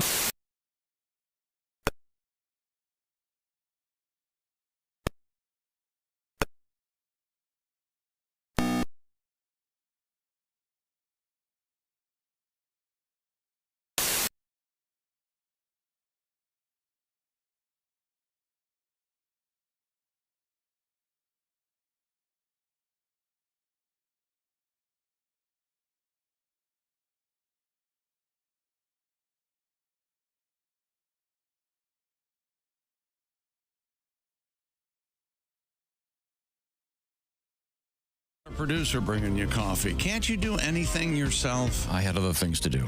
I don't Very busy person. believe that. No, He had you're to not. pee, remember? You know what he spends his day being busy about? Looking like he's busy. That's what he's busy about. That's right. Welcome back to the Bob and Tom Show. That's anything. Hello, Tom. Good morning. Happy to be here. Wow. Let's see. I look around the room and I thought see you were excited. I am excited. We got something which very is it? special happening. We're going to talk with Joey Chestnut, world champion eater, is going to be our in-studio guest. But right now, I've been told to go to the satellite. We have something on our big screen coming up. It would appear to be coming to us from. Oh, what the heck's that? Oh, there we go. We'll come back to that. It would appear to be Ed Septic. That's right. The plumber don't give a flush. Hey. Oh, nice. Sorry, I'm a bit under the weather this week. As we say, we may not be the best plumbers in town, but we are the cheapest. How did we do it? First of all, I'm not licensed, bonded, nor insured. I pass those savings along to you. I want to jump on here real quick, just in time for the holidays. It's the new Ed Septic t-shirt, the I'll bang your pipes, but I won't bang your wife t-shirt. Oh, nice. I want. Where do you get those, Ed? Well, luckily you guys at Bob and Tom were nice enough to carry that on your website. So if you go to bobandtom.com, there's a little thing right at the top. You can click on that. We also got hooded sweatshirts for because it's cold out. Yeah. So I'm trying to make a little Christmas cash for bailing out Meemaw this year. Yeah, last year we couldn't bail her out till damn near Easter. It's a tradition. She has one too many rum balls and then fights anything and anyone. Yeah, last year she took on all three of the wise men at the live nativity scene. Oh, man, there was frankincense and myrrh everywhere. Yeah, we're really backed up at the shop, so to speak. So the shirts will ship out the day after Christmas, just in time for Hanukkah or New Year's. It's who doesn't want a New Year's Ed Septic t-shirt to wear to your Christmas or your New Year's party? Oh, I'm so excited. And you really can get those at the Bob and Tom website. You can. Yes. You know, my motto, day late, $1 short. Just tell your kids Santa's running late. Sure. So, the kids are going to want them. Oh, they're going to. My kids already ordered 3. So, anyways, pick up your Ed Septic t-shirt today. Let me ask you this, Ed. Are they flushable? You know, if you're in I'll be honest, Josh. Everything's flushable. You found that hard. I will tell you this: these shirts are only available till next Wednesday. After that, they're like a clog that I've dealt with. They're gone forever. Order today, and as Will Smith would say, if your toilet keeps running, it's time to get jiggle with it. Buy my T-shirt. Okay. All right, Ed. Thank you, Ed. Let me check. He's not kidding. There they are. All right. They are, man. The Ed Septic t-shirts. Right there on the website. That's very cool. Getting a hoodie. Good design, too. Well, we turn back to the sports desk. It's the Dude Wipe Sports Desk, starring Chick McGee. Well, now, we were talking earlier a couple months ago about the new tallest basketball player in college basketball. In Florida, right? His name's Oliver Rue. Like R-O, there's an X in there. Yeah. Check and this guy. Isn't he just shy of 8 feet? It's 7 feet 9 inches tall, and he was working out yesterday in Florida. I thought you'd like to see him working out. That's crazy. He holds the ball up with 2 hands, and it can touch the rim as he's standing there. With 1 hand, the ball touches the rim. Really not fair. Flat-footed on the court, he can hold the ball up and touch the rim. Okay. And he's in high school. No, he's in college. He's in college. Florida Gators. He's Florida Gators freshman, Oliver Rue. From Canada. That's amazing. So he could still be growing. 7 feet 9 inches. Yeah. He's got to have a Pringles can down there.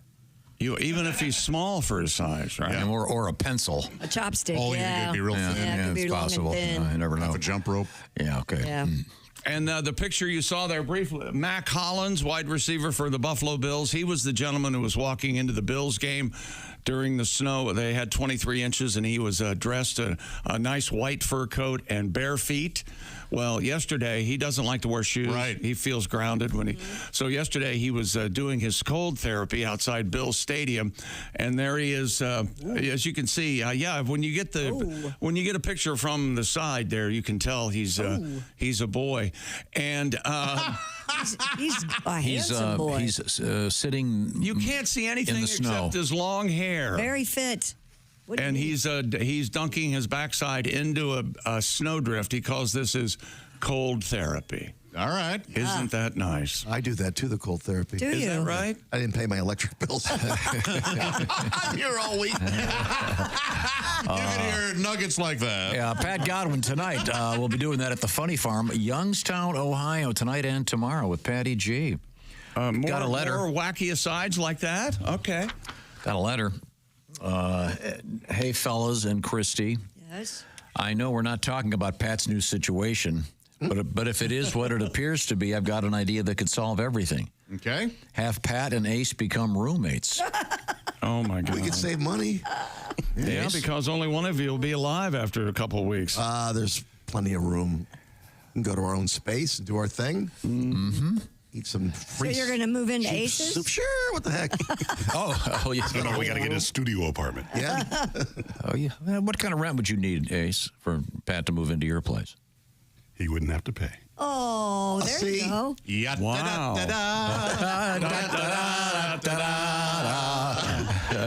One black, one white. The mod couple. Oh, boy. Thank you very much. Now back to Chick McGee. I have an email here real quick from our friend Tim. He says he listens to the show all day at work. He had to take a break from the show for one day. The reason being, he had a dream that he was in studio with all of us.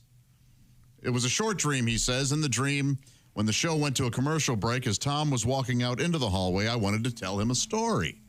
I was stumbling, trying to start the story, and Tom looked at me and said, can you hurry? I'm very busy. And then Tim woke up and said he was kind of laughing to himself, even in people's dreams. Well, I'm sure that was a fine letter. Next. Really? Are you denying that you behaved that? Oh, ladies and gentlemen, in the ghetto. I'll have a blue Christmas without you. Chicago. Come on, how about you? Baby child was born in the ghetto. What a melody. In the ghetto. And his mama cried.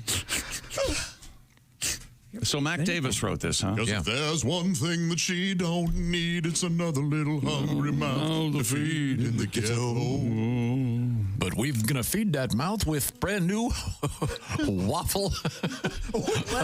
Isn't it time? No, put the brakes on. See, you guys, this is the problem with me being on here. Yeah, you guys are all asking him to slam on the brakes, and I'm going, gas, buddy, gas. Go. There's a part of me that wants the gas. It's Eggos. We can feed every mouth in your home. There you go. Sorry. Ghetto Eggos. You don't want ghetto Eggos? Of course I do. I'll take any Eggos. Why did you think of Eggos? Because of the word ghetto? What else rhymes? Not much. No. Oh, little peanut butter, honey. Yeah, sandwich? Lego my ghetto. What about spaghettos? Oh, that'd be good. Spaghettos. Stupid world record. A Japanese robot has broken the Guinness World Record for the farthest basketball shot by a humanoid robot. Hey, Pat, do that thing you do during the breaks, your impression of a Japanese robot. Yeah. It kills. How does that go? This is a great story. It's a humanoid robot, and it shoots hoops. I think you honestly believe that when you say things like, this is a great story, people will think it's a great story. You don't think it's super cool that you've got a robot that can shoot hoops? I think it's dangerous for starters. Well, so what are we dealing with? Are we, as chicks rule, and I tend to agree with him on this, if a robot, it has a face. It does. Okay. I think well, it has a head. The term humanoid, I think. Oh, thank you. Yeah, I missed it well. The robot is known as Q6, that's CUE6. Oh. artificially intelligent humanoid robot created by Toyota. Wow. Isn't that interesting? And they show it's almost a full court shot. It should never miss, right? Well, it took them a while to get it programmed, and it's got fingers on its hands, and it puts the ball up, bends its robot elbow, and There you go. Bends its robot. Oh, yeah, I see, yeah. it's really cool. Yeah. Well, that's the key word. It's programmed to shoot at a certain distance. Well, of course it is. It's a robot. What do you think? It has to. Does it have to stand still? Wait a minute. Do you want him to go to college and get an NBA pro contract? Is that what you want, Ace? Would that be helpful? No, it's programmed to shoot a certain distance. Have you seen a picture of the thing? Yeah. There it is, yeah. There he is. Could play for the Globetrotters. He looks a little It is moving. It is moving. He looks a little bit like Shaq from behind. Whoa. Look at that shot. Look at this shot. Whoa! It's almost full court, and it's a robot. It is insane. Come on. We have to kill it. It's so cool. Oh, it's Dismantle terrifying. this now. Terrifying. Oh, look at all of them. Now it has to. Now it does have to play. His name is Q. Christy, it has to play college ball for a year before it's eligible for the NBA. Okay. Yes. Or be. Isn't there a Twilight Zone where robots take over boxing, and an old boxer wants to act? He acts like a robot. Oh, I don't know. Yeah, There should be. That's a good one. yeah. But he's not really a robot. But he's at the end of his career, and he goes in and tries to. And then he gets Just mutilated? Then he gets pugilistic dementia and has a sad end. Oh. Shot. A drooling cup and 80 feet 6 inches. it's fantastic. By the way, the NBA court's 94 feet long. So yes, almost a full court. All right, stop here at basketball. But as Ace says, it's really nothing because he was programmed to shoot the. He didn't decide for himself to shoot the So basketball. you move it 1 inch to the left, it can't make that shot. Right. See? See? But still. Also, it plays better D than most of the guys in the NBA. Well, that's for sure. He takes it very seriously. It's cool. And the robot only can shoot the basketball once every 3 days. But you listen to me, scientists. It stops here with basketball. I don't want to see sharpshooters or anything like that. Hockey? That'd be really hard for hockey because of the. That would be hard. On ice. A team of robot Navy SEALs. I mean, I like that it keeps our men and women out of danger, but we can't have them turning on us. No. It's great. Everything is going right down the line for us to be conquered by robots. I know. Everything. Eliminated. Absolutely. Yep. But we tell them what to do. We're in their Well, Oh, jeez. no. I think it's heard that, by the way. Until they become sentient, and then we're done. When they realize how much they can do without us.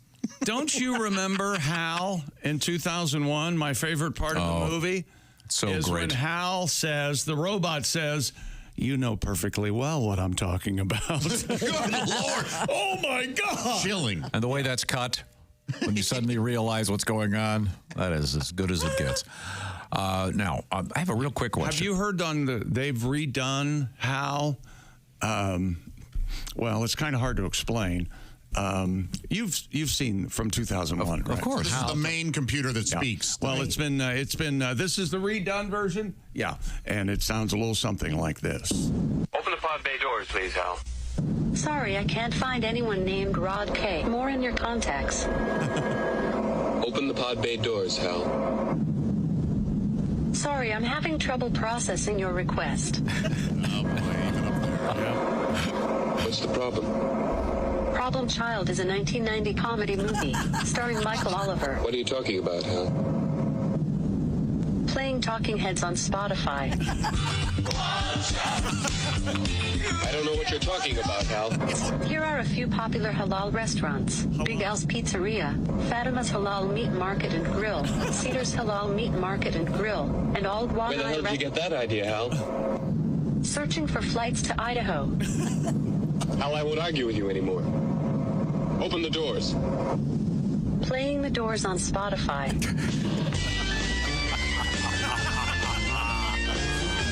go. That's that's new and improved Hal. That's fantastic. I once again, you got to check out this robot, and it done by the engineers at Toyota. Yeah. So that means this robot will get 400,000 miles before you have to change the oil. Yeah. We should going to run forever. We should come up with a petition and take it out wherever we go and have people sign the petition to keep robots from becoming self-aware.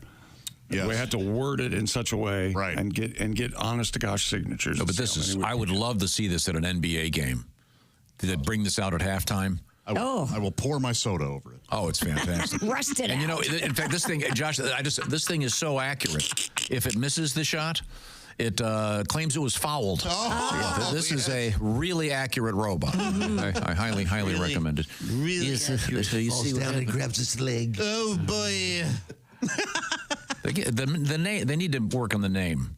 What is the name? Q6. CUE. They should name it like Reggie Bot or something. Oh. Yeah, Jordan Bot. I don't know. Well, Q, Quigley or something. How about that? Well, he probably does more than just play basketball. Yeah, maybe he shoots pool as well. Yeah, CUE6. Oh, could be. I don't know. But wouldn't you love to see this at halftime instead of the guy with the multiple clothes change things? No, that's fabulous. Oh, you like that? Do you like the guy that has the big stick and all the people on it? Yeah, is he still out there? Does the village people? do? That's hilarious. I do like that. I like the fact that they have Frisbee dogs indoors now. They come up with shoes for the dogs so they can get traction on the court. Hilarious. It's wonderful. Are they logoed? I don't know the answer to that. I don't know why they wouldn't be. Nike Airbuds. Yeah, literally. Yeah. Why don't they make a movie about a dog that can play sports? They should. Yeah. Yeah. right? Why? I don't know why they have. Kids would love that. Oh, good. Coming up, we have some things kids would love. We have also something that was left at a movie theater. Whoops. You'll be quite surprised what that was. And how Was would you it feel? My virginity? Oh, really? Oh, did you lose it in the movie theater? No. How would you feel about a toilet in the cockpit of your large aircraft? I think they, I think they should. Yeah, why I not? think they have Keep that thing locked. I think they have a toilet in the cockpit. Oh, in the cockpit. In the cockpit. Yeah, not the one right outside That's of it. fine. I'd say that's fine too. Yeah. Absolutely. It's better than what they do now. They did this on my flight home. They just this poop their weekend. pants? No, they. Oh. Cut that out. They pull the drink cart and the food cart over to block the. Yeah. So you can't. And the flight attendant stands there while the pilot goes. To the I'm bathroom. sensing you're against it, Tom. Well, when you find out why they want to do it, you'll see why I'm against it. Oh, okay. Because there's a rather odd reason. And it's also from a company that I think has the worst possible name in aviation. Oh. Airbus. Right? Airbus. Yeah. Right. Oh. Hey, we have the most sophisticated feat of engineering in history. Let's name it after the bus. I agree. Buses are far more comfortable. Oh my God. You can play guitar on You know the something? bus? You know what's going to happen now because of this guy. We're not going to get it. We're not going to get on a plane. I can stand without being screamed You at. know, that's what you need, Pat. Yes, sir. Now that you've broken up, you need a bus trip across the country. Yeah. We weren't saying that. What? We're not saying that he's by himself I mean, he'd all alone broken now. up from writing songs. Can we Patty hear G that? is. Can we hear, when we come back, can we hear Eric Carmen sing? Don't you say it. I love Eric Carmen. I know you do. Rest in peace, Eric. Excuse me. This is the Bob and Tom Show.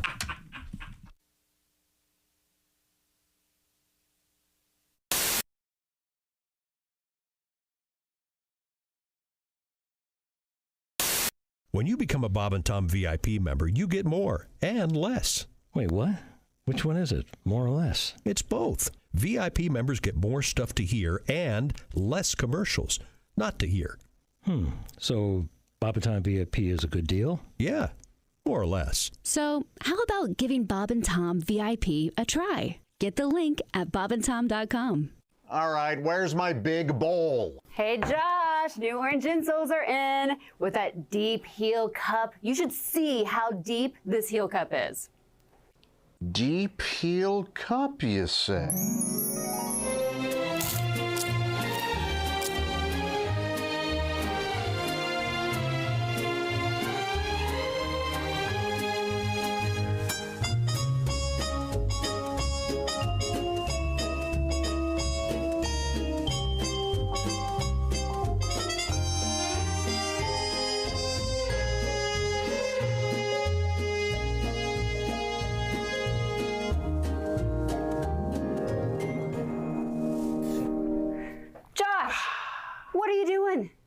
Deep Heel Cup.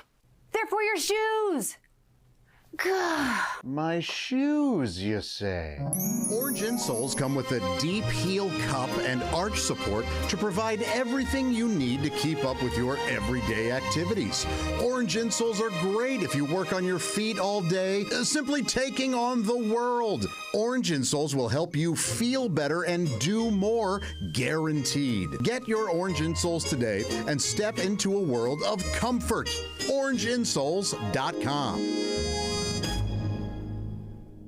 There goes your Christmas present. I was antiquing over the weekend, and there was this giant picture of Buster Brown hanging. It was a wall art, I guess. It was hanging. It was just Buster Brown, the way he used to wink. When you say you were antiquing. Yeah, looking around for antiques. This is not online. This is at stores, walking around looking at other people's old stuff. Yeah. Oh, it gives me the creeps. Why?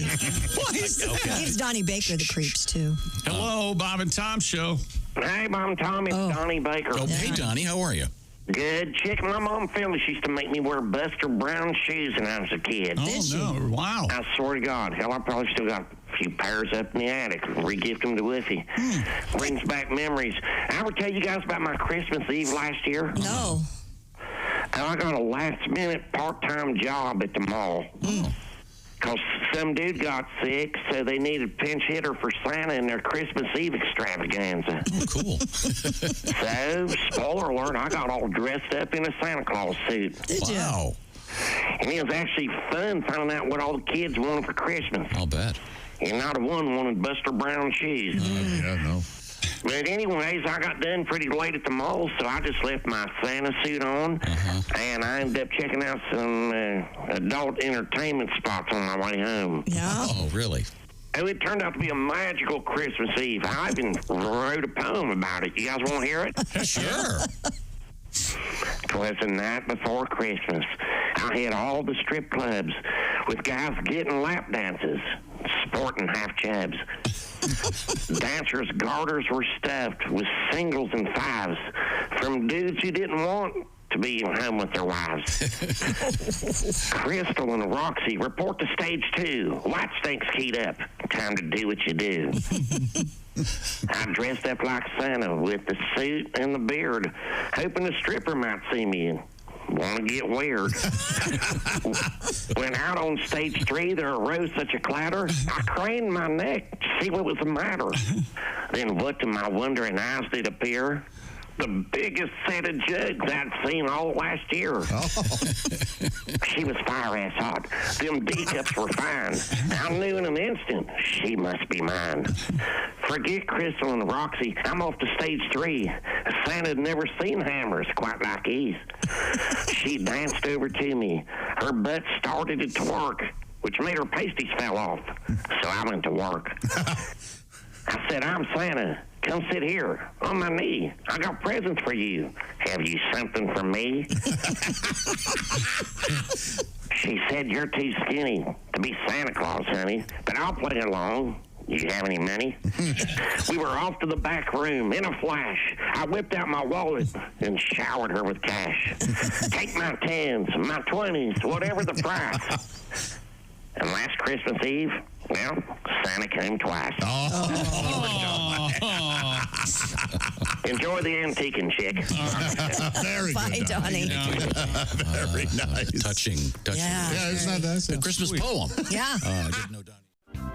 The Venice Beach, though, that's the real people watching plays. Oh, yeah. Guys with like snakes on their shoulders, like living in their mom's basement. That's the parade of weirdos? Parade Oh, yeah. of weirdos. Oh, man, just a parade of delusion, just this boardwalk where the only thing stronger than the smell of weed is the smell of horrible business ideas put into action. It's amazing what people have dedicated their lives to selling. Like one guy, he's like 40 years old. He had his posters, cash box, little booth, selling magic sticks for $10. Magic sticks? Magic sticks. Pieces of wood glued to polish rocks. Really? I know. Surprisingly, not a huge line. No? In his booth. Really? You shouldn't be allowed to sell something that stupid. Like maybe for one day, just so the government can videotape it and then show that footage to junior high kids across the country as part of like a Scared Straight anti-drug program. You know, you want to try acid? Yeah, look at Magic Stick guys. Is that where you want to end up?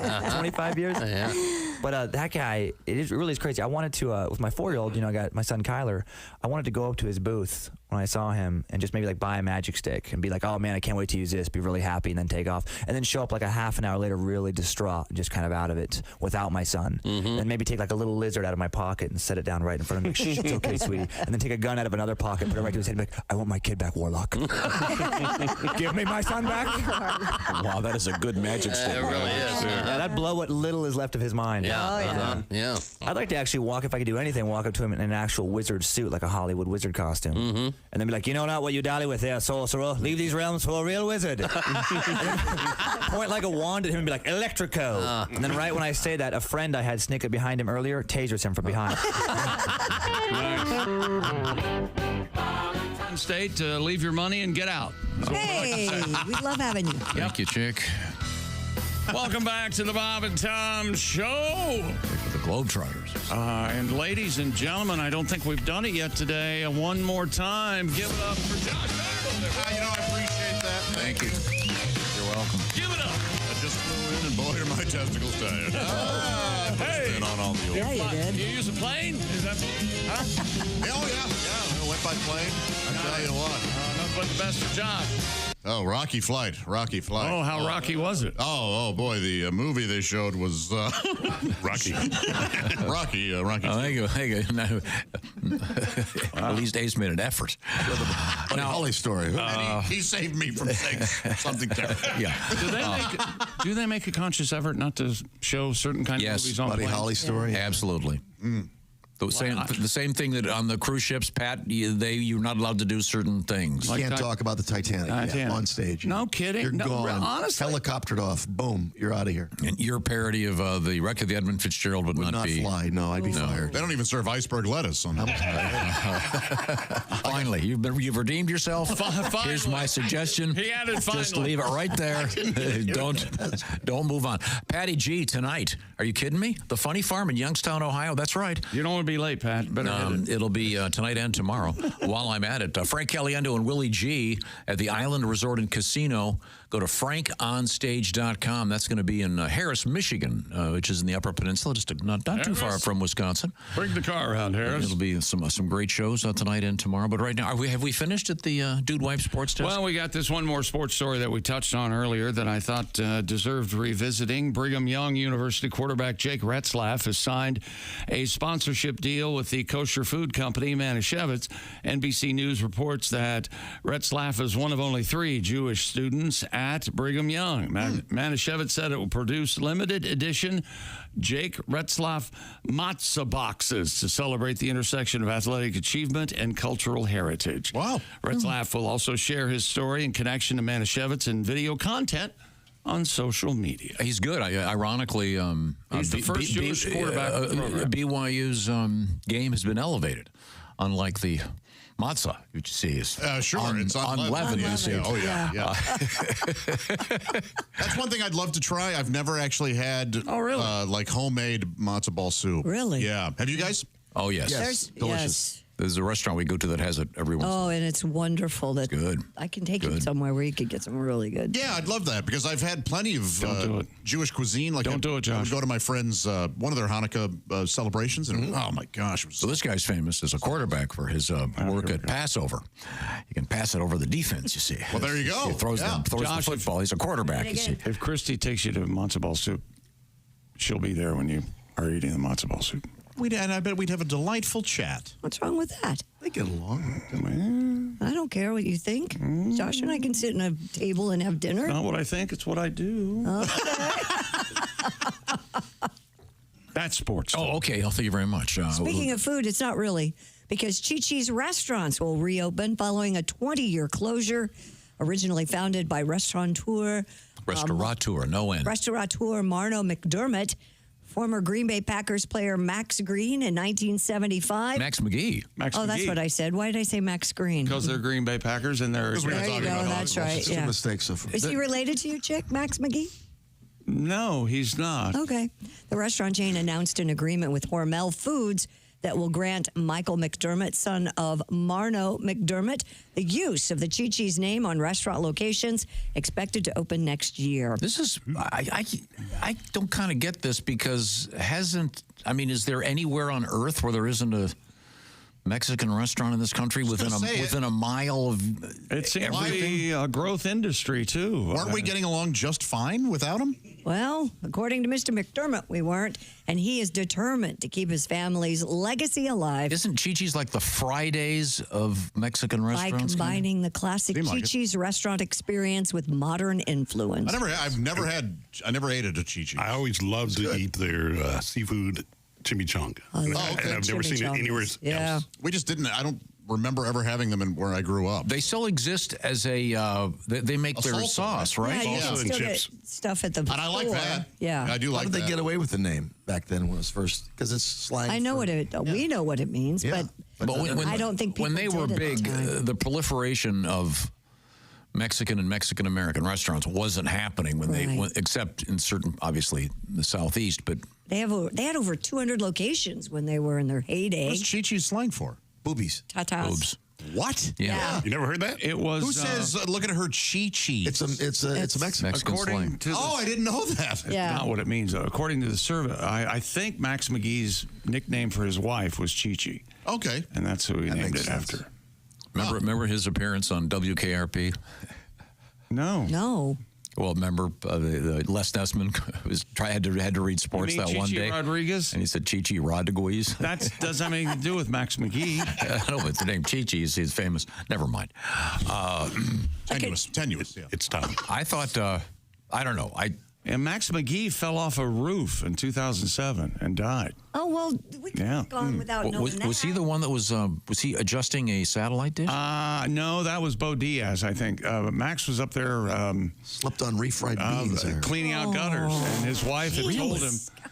God. See, this is why I get the bad rap. I mention this, and then I start to talk about it in an adult. You know who doesn't have a bad rap? Intelligent Chi-Chi's. matter. They're all tasty. Oh, they're all very good raps there. Corn or flour? I'm a flourman. Damn right. Corn or flour? Depends on what I'm having. You don't like corn tortillas? High maintenance. Corn tortillas are great. Corn? Love it. That's Pat, wrong. can you eat? You can't eat anything at a I can restaurant. have a corn tortilla, yeah. Wait a minute. Does this mean you can go back to eating real food? Oh, yeah. No, not yet. No. Why not? Oh, wait a minute. That may be the big bonus here. No, she wasn't making him be vegan. Oh, I think she was. No, I don't. not even close. She didn't care for it at all. Right. I would often see her. Yeah, she ate normal. Yeah. And healthy. Then she would just take yours and slap your hand. No. Give me that That's what I cookie. heard. You're abused. I like her. And if you guys... Hey, wait a minute. Are you Oh, that'd be awkward. Pat, are you okay for Josh to move in there? To move in where? Oh, on my... Yeah. Oh, he's got a girl. Well, I don't know if we were talking about that. What day is it? Okay. Okay. Awkward. In any event, Chi-Chi's is coming back. What's next? I don't know what. I'd like to see Kenny Rogers Roasters come back. I never had the opportunity to have Josh, that. it was delicious. I never ate there. Those were great. There's one answer to this question and one answer only. What's that? Lums. Was that the beer-soaked hot dog? Yeah. I've only heard tell of it. And the cheese-covered French fries. I never ate there. You can get a little drunk. What about eating a beer? But I think eating a hot dog with beer in it. I appreciate your input, but isn't the topic famous people who have restaurants also? Oh, yeah. Oh, that's what you want to talk about? I mean, Kenny Rogers. No. What about Arthur Treacher's fish and chips? Remember that? Yeah. Okay. That was. Remember that guy? Was Arthur famous? Arthur Treacher was like, he was a famous actor. He was Griffin's sidekick. He was always the butler in movies. And He was in a movie with Shirley Temple. I didn't know he was an actor. I just thought he had fish and chip chains. That was Long John Silver. I'd like Old Country Buffet to come back. Are they So gone? suck on that, everybody. I didn't know they were How about gone. Soup Plantation? Remember that? I do. Wow. And I remember... We had those in San Diego, and I loved those. Yes. Gosh, was that Yeah. good. Soup as far as the eye Yes. can see. Awesome. Tremendous. Really tremendous. Did they go out of business? I think so, yeah. Oh, that's Well, the naming was a problem, obviously. Okay, well, when we come it back, soup and salad. coming up, we're going to hang out with Joey Chestnut, a man who knows his way around food, certainly, as it quickly passes. Joey. We've got some cool stuff coming up in the news, including something that was very inappropriately left at a movie theater. A floppy and we have gingerbread houses in the world of architecture. A fake leg? Worse. This is the Bob and Tom Show.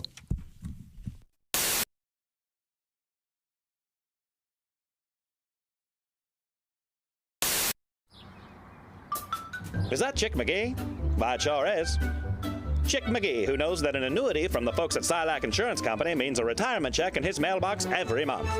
Chick works on perfecting his mailbox opening technique. Easy, Mr. McGee. Don't blow that elbow out.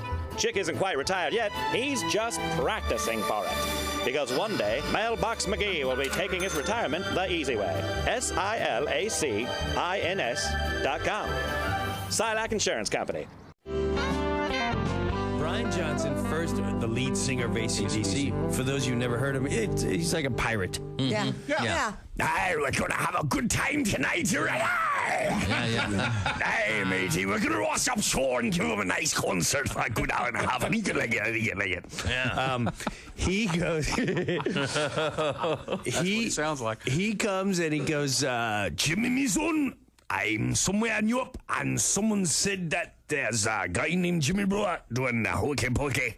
Because I challenge you to come up on stage with me at the show I'm doing. Oh, my God. Yeah, sounds amazing. Right? Sounds amazing. Right. We're at a club, and he's doing a benefit. And so some of the guys from AC/DC and Deep Purple and all this jazz.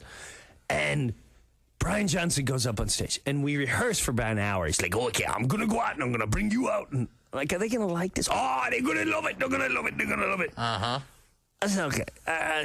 All right. Well, when do I know to go? The guy will come, and he'll come and get you, and you'll be on the side of the stage. He'll come and get you. All right. So I'm on the side of the stage, and I get engulfed in the show. Lights go down. The first song. Oh, yeah. Oh, wow, they're playing Shoot to Thrill. Get the plate, the floor's rocking. Next song. Back in black. Wow. Chicks are now climbing men's shoulders. I want a better view. Third song. It's silent for like an hour, for about 3 minutes, and then the bongs of the bell. Bong, bong, I'm playing house bells. Place is ready to riot, and the guy comes and gets me, and he's like, all right, kid, get on the side of the stage. Hokey pokey right after hell's bells. All right. I said, no. He's like, yeah, no, they're going to love it. They're going to love it. So I'm literally watching them like, Satan coming to you. Hell's bells. Like, there's no way that puts your left foot in, your left foot out is gonna go up. Oh my God.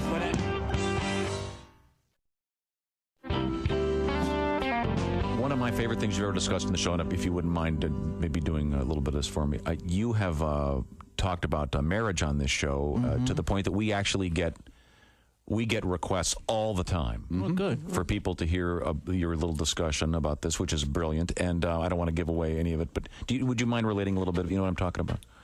Well, I mean, I was married for 3 years, and which is not a long time, you know. We were supposed to be together until one of us died. True. I never even had a fever. Yeah. My friends were shocked I got divorced. You're getting divorced? That's weird. You seem so happy at the wedding. The wedding? Yeah, that's not part of the marriage. No. It's like telling a shark attack victim, gee, you seemed okay on the beach. And to speak to Christy's point, you know, my wife felt I was too down, I was too negative. Oh, this divorce should help. Yeah, there you go. She said I had changed. You know, you didn't used to be like this. If I'd known I'm going to be like this, I never would have gone to bed with you. Hey, guess why I didn't tell you? Yeah, okay. And of course, you know, marriage is hard. We all know it. The proof here in the room, the success and. Hey. Einstein. Gotcha. Marriage is so hard. Einstein got divorced. Albert Einstein's unbelievable. Yes. Yeah, Albert Einstein, arguably the most intelligent man who ever lived, got divorced. They should tell you that before you get married. It shouldn't be, do you love her? Do you want to spend the rest of your life with her? It should be, do you think you're smarter than Einstein? And there you have it. Yeah. Nick Griffin, ladies and gentlemen. Vietnamese man who is thought to have had the world's longest hair has died. Had that word been penis, I think it would have been a much more interesting story. Yeah. Mm-hmm. Well, we'll just change it. Do the story and use penis. It's creative licensing. You want me to, wherever the word hair is, say the word penis? There you go. Now we're on to something. It'll be fun. Don't use the word penis. Use the word Johnson? Wang? Wanker? Wang? Yeah, Wang. He's Vietnamese. Go ahead. Yeah, Wang. The exact length of Tran Van Hayes. Wang. Could I read the story? That's not correct. That's not correct? Can I read the story, please? Go ahead. Now you know how I feel. If you'd let me finish, you'd. No, we're not. Go ahead. Go ahead. Why are you looking at me snottily? She's running her pie hole over there. If you'd let me finish, you'll find out why. All right. The exact length of Tran Van Hayes unwashed. Unwashed. You know what? You know what? You just can't resist, can you? You did just jump in a little easy. Let me tell you what. I am not going to let him Can get I this tell you story. something? This will be. I apologize. You were exactly right. See, if I say the exact length of Tran Van Hayes. Can you read that sentence again, please? Go ahead, read it again. Completely read it again. We're now, once again, we are substituting the word wang for the word hair. All right. I am reading word for word. Go ahead. The exact length of Tran Van Hayes' unwashed dong. That was Wang. I'm sorry. The exact length of Tran Van Hayes' unwashed wang was unclear. Well, but some it's hard to tell with all the dirt on it. Some estimates put it as long as 6.8 meters. Now, Christy, that's 6.8 It's like 18 feet. That's like 20 feet. Yeah. Oh my. What's this? You've just ruined my glasses. You're not going to need them in a couple months when Dr. Lander takes care of you. Now, in the meantime, it's going to be a unfocused, dark period for you, but you're welcome. Welcome back to the Bob and Tom Show at the Silac News Desk. It's Christy Lee. Hi. There's Pat Godwin. Hello, Chick. Hello, Josh Arnold. Hey, Chick. He's at the I Hate Steven Singer sidekick chair. Steven Singer's a jeweler you can trust because he stands behind his jewelry. He's got the best guarantee in the biz, a full 100-day, 100% money-back guarantee. Steven Singer Jewelers. IHateStevenSinger.com. There's Ace Cosby. Hey. Ace Cosby joke of the day any minute. I'm Chick McGee at the Dude Wipes Sports Desk, and here's Tom Griswold. Speaking of sports, I brought this up several weeks ago, and I need to repeat it because we had an interesting news in the world of sports. A fine young quarterback from Brigham Young University is Mr. Jake Retzlaff, and he is of the Jewish faith. And he's one of only 3 Jewish students at BYU, but he is their quarterback, and he has actually signed one of these deals now that a lot of the young men in college are doing, and ladies as well, in which they're able to get money. An endorsement deal, yes. Yeah. Uh-huh. And in his case, it is literally for matzah. It's the Manischewitz Food Company. They're known, of course, for their wine. But he's going to be doing Jake Retzlaff matzah boxes. And it says to celebrate the intersection of athletic achievement and cultural heritage. And he is a fine quarterback. I think it's a great story. But I asked this question several weeks ago when there was a particular play in college football. And I wondered, can a quarterback of the Jewish faith throw a Hail Mary pass? I'd like you to give that some thought, and we'll be getting some biblical scholars to examine this and to see what the answer is. But in the meantime, we are getting off the sports page, going to the news page with Christy Lee at the Silac Insurance News Desk. Police in Wisconsin are trying to find the owner of an urn containing human ashes that was left at a movie theater. Oh. According to Beloit Police, the urn containing the ashes found at Classic Cinemas back in September. WISN reports the theater held onto the urn, hoping someone would claim it, but no one did. So they turned it over to the police department in October. They are now seeking the public's help, the police, in locating the urn's owner. They have asked if you can describe the urn. Please send us a message or give our evidence room a call. Once again, this is in Beloit, Wisconsin. If you're missing an urn, you think you'd remember that. What would you want it in the movie theater for? Maybe Dad wanted to see a movie. His last wish. Yeah. Do you get the senior discount? I mean, probably, most likely. Yeah, most likely. So you could. I wonder if there's a hole in the bottom of it, like that old trick. The old popcorn trick. You take an urn to the theater. How'd you sneak an urn into the theater? Oh, I can only imagine. Now, Josh, you were, I'm sure, at a movie theater. Yes. Did you ever catch people sneaking stuff in, and did you do anything about it? I did catch some folks sneaking. I was actually quite lenient. Were you? Yes. Yeah, the only time I would actually say something is if a manager told me to go say something. Because the issue is it can smell up a theater. You bring in, a bunch of food. White Castle was the one issue, was one time when I had to actually say something to the people. Now, do you like those movie theaters where they serve dinner? Hate. Oh, I hate those. Really? Yes. Yeah. Same here, yeah. I don't need no distractions. No kidding. So much. All it does is it lends itself to so much talking and distraction. No. Not a fan. No. Okay. All right. Airbus is making news today. They're hoping to install an open radio-equipped toilet in airplane cockpits to eliminate the need for 2 pilots. See, that's why I object to this. Oh. The proposal by the European aerospace giant, part of ongoing work to allow single pilot operations of wide-body aircraft during the cruise phase of flights. No. See, I'm with you, too. Why can't that guy just sleep, or watch a movie or something? Why do you have to eliminate the whole person? And so he could be on his radio dropping a deuce. But you know what I'm saying? The autopilot, or the other guy. Right. Or woman could be. But I want 2 pilots up there. That's what I'm saying. They have 2 pilots on takeoff and landing. I think what you're talking about is maybe letting the other pilot go into the back or something, because it says here, allow single pilot operations only during the cruise phase of flights. So the other guy's got to be, or gal's got to be on there at some point. Yeah, so but why can't he just use the regular toilet? Who wants one? I don't know. Pilots panned the idea after learning of the proposal during the Airline Pilots Association Board of Directors meeting. Airbus's plan involved replacing a flight deck jump seat with an open toilet, by the way, no door, with air traffic control communications. You want that? The guy, this is your cup speaking. No. You can hear it. Do you think the mic will stretch into the... Yeah, but I mean, you watch your co-pilot all of a sudden. I'll tell you what, I went to Chi-Chi's last night. This is going to be a rough flight. Oh, boy, you got this, right? I'm going to be here a while. Okay. Hey, well, hand me the flight manual, will you? Now, would you want to have a car? Would you want to... Let's say, I'll make this different. What if you were an over-the-road trucker? Mm-hmm.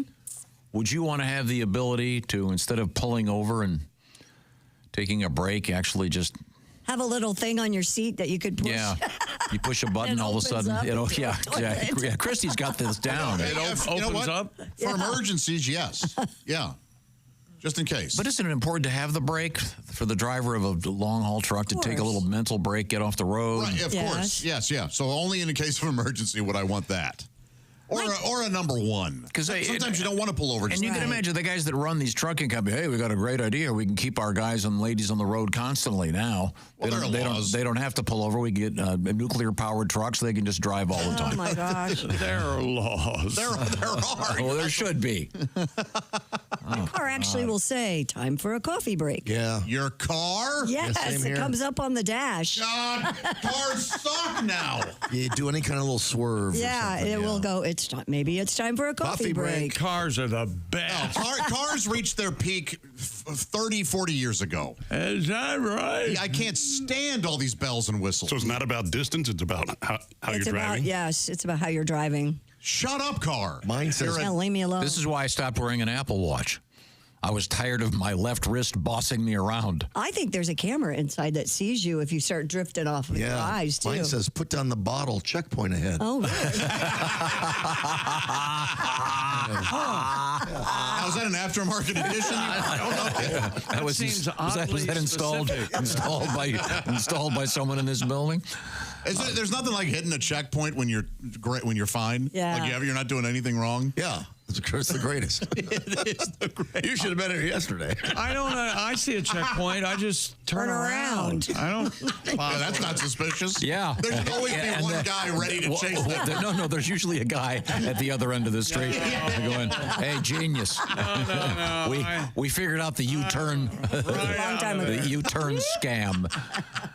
Okay, I'm not Drunk. What's coming up, Christy Lee? Coming up, we have a guy walking around naked in a restaurant. What else is new? We have Chi-Chi's. an Italian nun involved with the mafia, possibly. Whoa. And a very horrible, this is probably the most horrible story we've ever done. Yeah. That is a bold statement. It is a bold statement. It's true. And you can imagine what it entails. Oh, no, you can't. You can't even think about this. Yeah. But right now, I want to remind you, coming up, it's going to be Joey Chestnut is our in-studio guest. The challenge has been put down for Joey. He's got a record. He's not number one in one category. I thought he was challenging Ace to a shrimp eating contest. Isn't that right? No, that's. Oh, well, Ace will just take his home. Yeah, I know. Can I get that to go? Yeah. Thank you very much. Right now, we had a special guest just a couple weeks ago. Yep. Drew Storen, former Major League Baseball pitcher. Alleged. And it's in the record books. I have baseball cards with me on them. Here's an unusual gift. It's called Field of Dreams whiskey. This is that whiskey that is made from the corn from that actual field where they filmed that movie, et cetera, et cetera. Whiskey. It's a bourbon. In fact, there's one. There's one over there, right behind me. And the Field of Dreams small batch bourbon. It's up there, and there's a limited amount of these, and they're collectible, and of course also potable. You can carry it around anywhere. Oh, you can also drink it. A Field of Dreams whiskey. It's in stores in several states, including Indiana, Iowa, Illinois, Kentucky, and Ohio. Or, depending on where you are, you can order from their website at drinkfieldofdreams.com for nationwide delivery. Special bonus, by the way, they've created an offer for Bob and Tom Show listeners, 2 bottles of their small batch bourbon for $49 each. And that will also add shipping to that. And you visit drinkfieldofdreams.com. Use the code TOM at checkout. That code is TOM. Fieldofdreams.com. I think we got a link at bobandtom.com. While you're there, check out the new Septic T-shirts. Yeah. Those are real. Only 3,000 bottles are available. So last time we did this, it sold out very quickly. And by the way, shipping is not available in Alabama, Alaska, Arkansas, Delaware, Idaho, Iowa, Michigan, Mississippi, Pennsylvania, South Carolina, South Dakota, Tennessee, Utah, and Vermont for some reason. They're so stuffy. You got to be 21 or over, of course. Please drink responsibly. Once again, available in stores in some states and online and others. Just check it out at drinkfieldofdreams.com. A very special thing. Yes, John? I'm holding a baseball card here. It's a Bob and Tom baseball card. Oh, there we go. So you guys on it. So, yeah. So you're saying is this that proof that you guys played it for the Major League? That's right. We sure did. I've seen a True Storen quote-unquote baseball card. I can't wait for him to come in here in the spring and throw a 90-mile-an-hour fastball past your face as you whiff. Oh, I would whiff, that's for sure. And probably weep. Yes, if not leak. This is the Bob and Tom Show.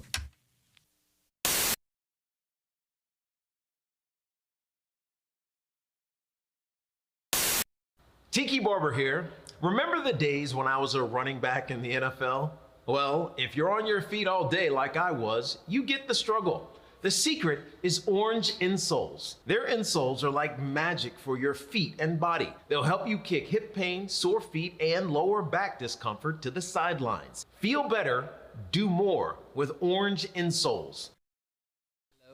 Let's see, that's Bob. I'm Tom. Chick McGee's over there at the Quality Drivers Sports Desk. Christy Lee, future truck driver.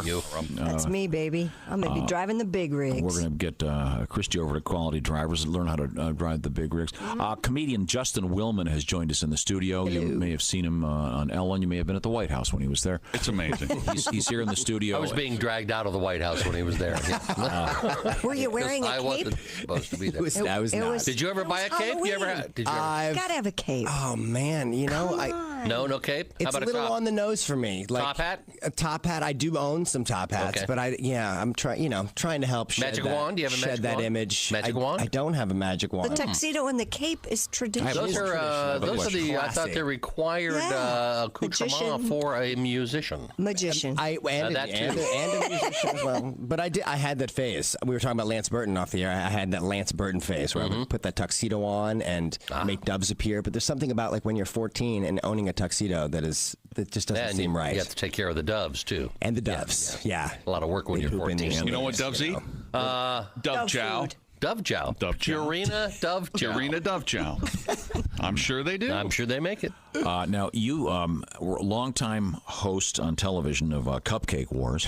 Which is now on Netflix. It is. It is. The war rages on now. Yeah. 9 years of production on the Food Network. 9 years. Wow. That might be America's longest war. But you're a very slender man, so you never ate a cupcake. Diabetes won the war, sadly, in the end. Now, it's my understanding we're going to try to do another magic trick on the radio. That is, your understanding is correct. Since we don't know what you're going to do. Is this the kind we can do? I thought this would be interesting for the listeners. This is a lucky die I have. I'll show, and we're filming this, so if they wanted to watch it later on, this is a pretty big die. Half of 1 through 6. Do you want to hand that to Bob down there? To me? Oh, all right. Let me tell you. There's something strange about this. Does that feel weird, Chick? No, not at all, actually. This feels like a regular die. So, Bob, think of a number from 1 to 6. Don't say it, but turn it so that number's up, and then put your hand on the die. Okay. And tell me when you got a number that you like. My hand in there. My hand is on the die. Hands on the die, right? Okay. So it's a number from 1 to 6. I want you just to say 1, 2, 3, 4, 5, 6, monotone. And then we'll see if I can pick it up in your voice. Maybe the listeners will hear it as well. Just a tell, if you will. Okay. 1, 2, 3, 4, 5, 6. Wow, it was subtle. It was subtle. You know, I'm going to say, because, I mean, that was funny, but I think the number you sped through was 2. I think it was 2. Is it 2? It's 2. It is 2. Okay. Because he went 1, 2, 3, 4, 5, 6, which is kind of a misdirect. Now maybe that was Warlock. He's a warlock.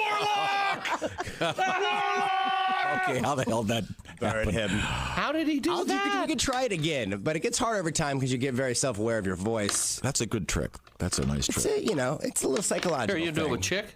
That's a gorgeous piece. That's a gorgeous piece of business. Wow, gorgeous. Now what do I do? What do I do? I'm going to look away. Think of a number from 1 to 6. Turn it so that number's up. Put your hand on it. Okay. Christy's watching me. Put my hand right now. She's on to me. She's like, "Where? Okay, no cheating. Got my hand in a mirror. I'm not cheating. Your hands on it. My hands on it, baby. Okay, I'm going to turn your way now. Is that all right? Okay. Go now ahead. you have to say 1 through 6. Go 1, 2, 3, 4, 5, 6. 1, 2, 3, 4, 5, 6. Oh gosh. Okay. See, that was your radio voice is very good. Go backwards. 6, 5, 4, 3, 2, 1. 5. Is it 5? I felt something with 5. Please tell me it's 5. It'd be embarrassing if it's not. Zoom in. It's 5. Okay, that's the greatest trick I've ever seen. We're hanging out with... He's God. That's who that is. We're hanging out with Justin You're Millman. God. We're doing...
Welcome back to the Bob and Tom Show. Christy Lee's here and Pat Godwin. There's Josh Arnold. Hi. Ace Cosby. I'm Chick McGee at the Dude Wipes Sports Desk. Something's changed. Hello, Tom. We've got a special guest. The guy sitting in that chair has a girlfriend. Man. That was sorry, Pat. What an undercut. Pat has moved to the other room. Joey Chestnut, famous eater, has joined us. World champion. I think we all know that the Super Bowl of eating, of course, is the hot dog eating contest in the summer. And Joey, a special contest this summer. You kind of switched it off And you want to tell us what happened? Oh my God, yeah, it was awesome. Netflix brought me and Kobayashi together, my old longtime rival. And oh yeah, we did a live event, and I had put him down. Yeah. Made a new record, 83 hot dogs. Well done, Chan. And refresh my memory. There were some rule changes. Oh my God, yeah. He asked for some different rules. No dunking, and it was so I had to pretty much learn how to eat the hot dogs a little different, which is all right. It turned out all right. It wasn't nearly as messy, and it's changed the way I do eat like hot dogs really for fun a little bit faster because I always kind of separated competitive eating through it was so different because you don't dip buns in water for fun. Yeah, that always grossed me out watching you guys soak. I mean, but a lot of things are gross. You see a marathon runner, that's not pretty. Those people they look like. Oh, admittedly, but I just remember there were some obscure rule changes. There's lots of things that are ugly. Competition isn't always pretty. Now, is Kobayashi done? He says he's retired, but you never know. He did pretty good. We might be doing something in Tokyo. How many hot dogs did he eat? I'm sorry, I don't remember. He did, like only 67. Oh, you crushed him. Oh, I got an idea for some big money. Only 67. Yeah. Here's my idea. What do you think? Okay, go ahead. Mike Tyson. Oh, all right. Versus Joey Chestnut. There you go. Hot dog eating. What do you think? Think Mike can put any down? I think he'd still kick my butt. He's vegan. Who's vegan? Mike. Oh, that's right. I don't think he's really vegan. Yeah, he is. He sat right here. When he was in here, he said he was vegan. Yeah. He said he ate soup, remember? Yeah. I wonder if that's changed. Said he was gassy, remember? Yeah. Real gassy. Yeah. And he called you a pussy. That's right. Yes, he did. Okay. Well, let's get back to our guest, shall we? Joey Chestnut is internationally famous for his eating abilities, and coming up this weekend with the Big Ten Championship, you're going to be part of an event downing some of the most famous shrimp cocktail in the world. People come from all over the place to eat the famous St. Elmo's cocktail. Now, will it have the sauce on it already, or do you? It's going to have the sauce on it. We can't shake it off. If we squeeze it, we can get a little bit of it off, but we have to kind of eat it as it sits. Are the tails already off? Tails will be off. Oh, that's good. Yeah, they make it fast. Yeah. Easy. So my record's like 18 pounds in 8 minutes. So I'm hoping wow. Last year I was being lazy. I only did 15 pounds. I got beat, and I'm feeling good today. Or hopefully I'll be ready. No, I'm trying to. The guy that actually holds the title now is not Joey Chestnut. Yeah, Geoffrey Esper. Does he call himself Geoffrey? I think it's Jeffrey. Oh, Jeffrey. He spells Okay, it with a G, like a weirdo. Yes. Oh, that's like a weirdo. That's pretentious. Trash talking. Is he going to be back? He should be there. And, okay. But then there's the guy, Pat Bertoletti. He won the 4th of July hot dog contest this year because I wasn't there. So I'll see him. How many did he do? Do you remember? He did 59. And when last time you did the Nathan's one, how many did you do? Oh, I did 63 my last time. Okay. Now, are you even allowed to say if you're going to go back to the Nathan's thing, or are you going to do your own thing again with Netflix? Do you know? I don't know yet. I haven't really spoken to Nathan's. And what is your all-time record for hot dogs? Hot dogs 4th of July record is 76. The Netflix event I did 83. 83. Whoa. 76 hot dogs on the 4th of July. Well, hey, now wait a second. Now, give this some thought. Coming up, 2026. Yes. The 50th anniversary of our bicentennial, yes. Yeah. Or the 150th, no, the 250th anniversary of the USA. Yeah, 250. That's the one you got to aim for, Joey. Yeah. 250? You got to get 250 hot dogs. No, maybe we could do weenie winks. Oh my gosh. Oh, the little cocktail weenies. Yeah, now, Joey, in the course of your career, you've had to eat more than just hot dogs and shrimp. Oh yeah, everything worth eating. Let's start with the worst. What's the worst thing you've had to down? Cow brain tacos. Oh. It looks terrible on paper. And it was at a zombie pub crawl. There were rock bands. They're like, you get to hang out with Rob Zombie. I was like, let's do it. Yeah. And then they looked like brains, and people were throwing up. How'd they taste? People were throwing up. And they were like metallic. It was a really weird metallic flavor. Were they fried or? No, they were kind of boiled. Okay, that's rough. Did you win? Yeah, I was keeping an eye on the guy next to me. Just ate one more than him. Oh, 54. I don't have to outrun the bear. I just have to outrun you. Yeah, Put guacamole on that, would you? I don't get a choice. You got to eat it the way it's served. All right. That one I really would have liked to put something on. Some sour cream and guac would have been. Were they hard shell? No, they were soft shell. Okay. Yeah, that's a big. That would be a huge hard shell. Yeah, that's always a worry. I've never had a hard shell taco contest during a contest. That would scrape your throat up pretty good. Yeah. That could be something we ought to set up then. You mean a Cap'n Crunch? We don't want to hurt the guy. Shut up. What we want to do is do something he's never done before. They said a news story that Chi-Chi's is going to reopen. This would be the perfect thing for them. Oh, the chimichanga contest? Those are the crispy, hard taco. hot and crispy. What kind of brains? Duck brain? What was it again? Oh, Cow brains, okay. That's a lot of ducks. Well, we're having a fun contest. We had to kill 2 million ducks. If it was geese, I'd be in favor of it. I hate those things. Worth it. Do you train for something like this? For everything, I have to train. Yeah, a lot of it's building a tolerance. So, for cow brains, I had to learn how to cook them at home, and I didn't know what I was getting into, so my body's comfortable with it. Do they stink?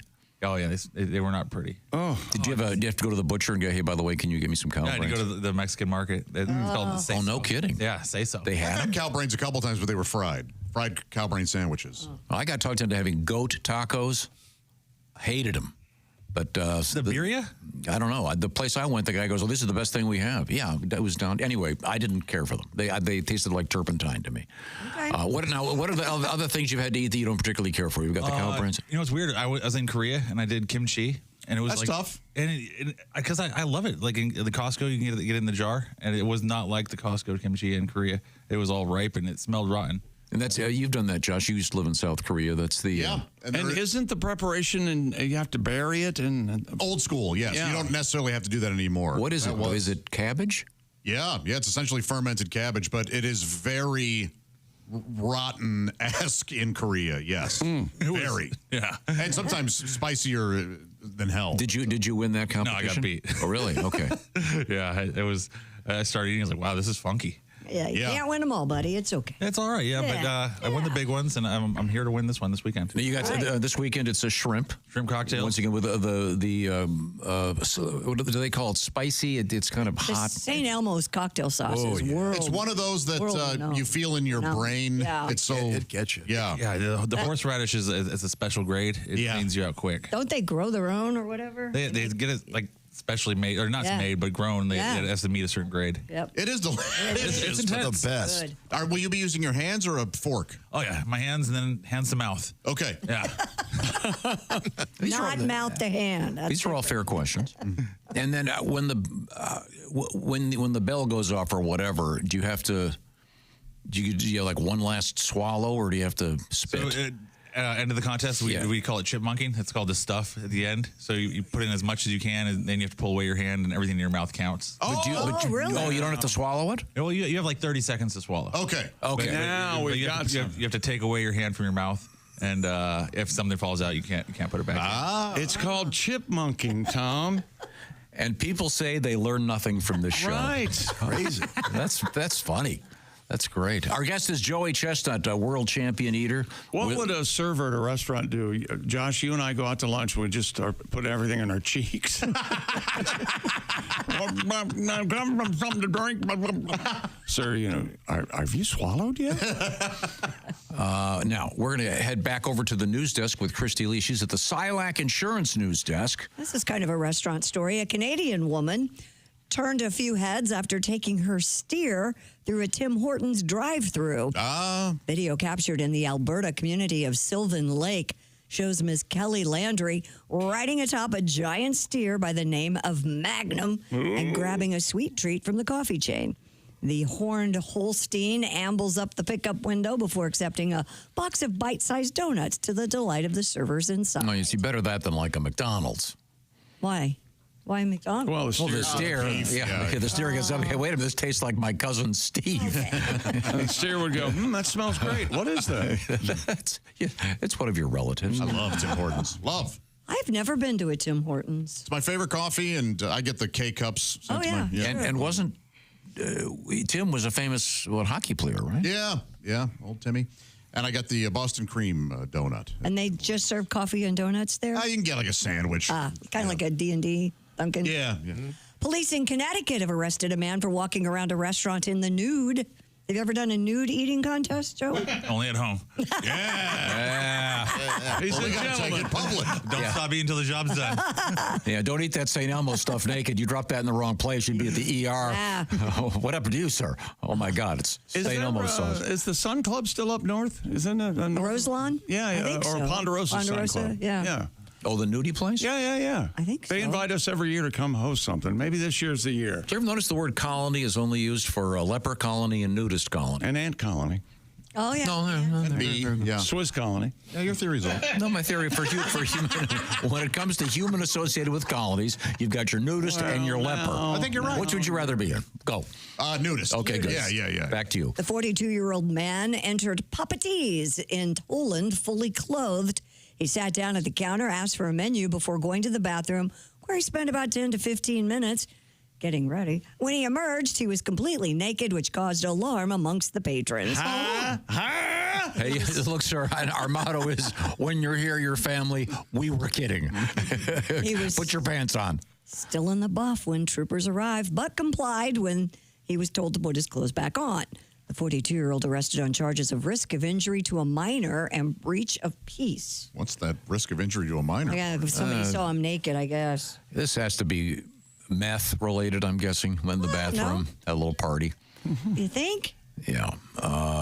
You think anybody who gets naked is on meth? You know, people get naked just to get naked. In a restaurant? Well, maybe. Who knows where the love bug's going to strike? Yeah, maybe Is it like a pepper shaker? He walks up to a table and places it on the... Tell me when. He starts inching Let me towards tell you something. If you walk up to a table and can place it on the table, congratulations. Yes. Well, I'm going everywhere naked if that's me. Let me tell you something. Now, we're hanging out with Joey Chestnut, competitive eater. Do you have to wear... do you have special outfits you have to wear? I'm a working boy. Whatever they tell me to wear. Okay. All right. So Why don't you ask the question you want to ask? Does he wear eye protection? Go ahead. No, I think you were going to ask, does he wear a diaper? No, I wasn't going to ask that. I was just curious if you'll be wearing a logoed T-shirt of some sort. Of course, it's going to be kind of chilly. I think you're doing This is an outdoor event you're doing tomorrow, in which you'll be eating the famous shrimp from. Yeah, I'll be wearing like some sort of tights, and I always wear shorts, but I'll wear like tights underneath this. It'll be hot because he's eating that hot sauce. It's supposed to be in the 40s? 44, yeah. Okay, not too bad. It won't be too bad. We've had it worse. Yeah. Okay, it's part of the Big Ten Championship, Oregon and Penn State. Facing off. That's not the way you say Oregon. Oregon. You say it old school. Yeah, Oregon. You're an old school Oregon guy. You've always had been. Ducks. Never said it that way. Okay, I'm sorry. Back to you. Okay, we're going to go to the grossest story of the year. Oh, The internet is embroiled in a debate, Chick. All right. This has started on TikTok, so bear with me. Over whether it would be better to take a lifetime of peas or a lifetime of poos all at once. In other words, would it be better if you could just get all of it done at one time? All of your urination you're going to have to do in your lifetime. Right. In one... Sit down, so to speak. Stand up or sit down. Yeah. All right. The debate started once again on TikTok, where users argued over the hypothetical would-you-rather scenario that pits taking one long pee, equivalent of all the pee in your lifetime, against one really fast but long poop. I'm going sit down. Me too.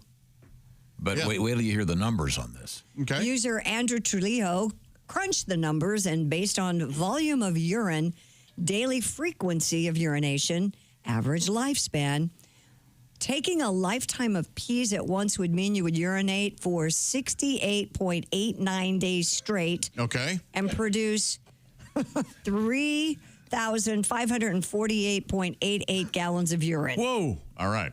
So you got to be standing there. Not necessarily. You could sit down for a while. I would think they would invent pods. Yeah.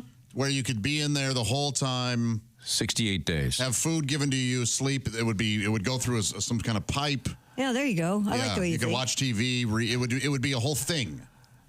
On the other hand, yes, a lifetime of poop. All right. Coming out all at once would end up being... Now, we don't mean all at once. It's not going to kill you. You know what I mean?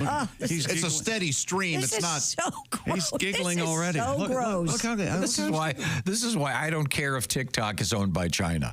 This is the kind of idiocy that people are concerned that the Chinese are going to be somehow they're concerned that they're poisoning our youth with this crap. Yeah, called brain rot, remember? Yes. Well, if you're creating brain rot, if you're stupid, subservient. If you're stupid enough to get poisoned by this, you deserve it. A lifetime of poop coming out at once would end up being 17.32 miles long. How many days?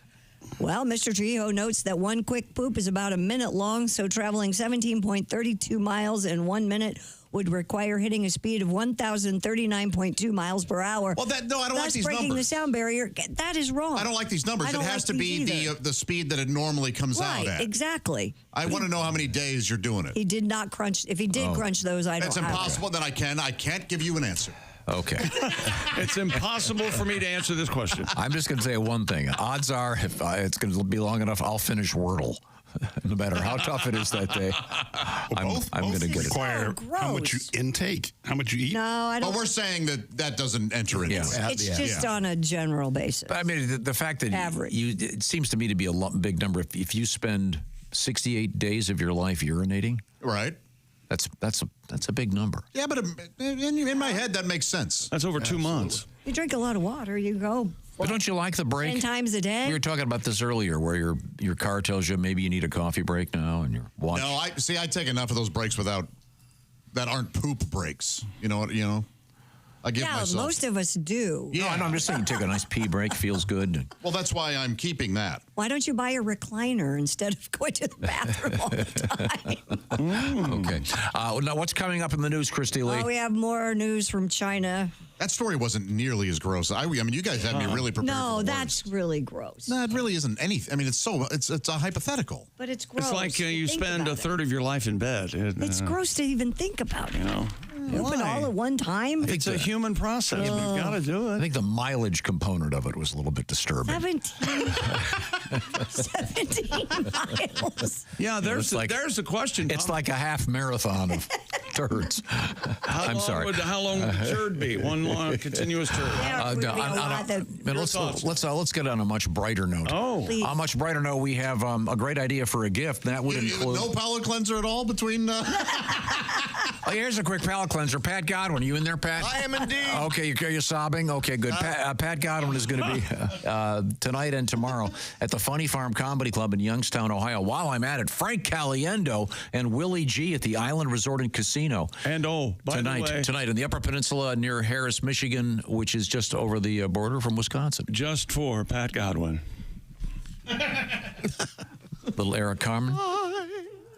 Thank you very much. Well, they'll be delivering the gift of laughter, Pat and Frank and Willie, but you can deliver the gift of steak. That's right. Omaha Steaks, guaranteed perfection in every single bite. And right now, you can save on unforgettable gifts with 50% off site-wide. Go to omahasteaks.com, get half off everything and anything you want, plus score an extra $30 off with promo code BTS. They have 5 generations of experience, so obviously they know what they're doing. They consistently deliver the world's best steak. And the gifting experts at Omaha Steaks have made it easy to deliver the perfect gift with thoughtfully curated gift packages featuring gourmet favorites. Yesterday, we all feasted on the deluxe gift package. It had filet mignon burgers. Mm-hmm. It had jumbo franks, air-chilled chicken breast, and we loved every piece, from legendary steaks to mouth-watering desserts like those caramel apple tartlets and so much more. Save 50% off site-wide for a limited time at omahasteaks.com.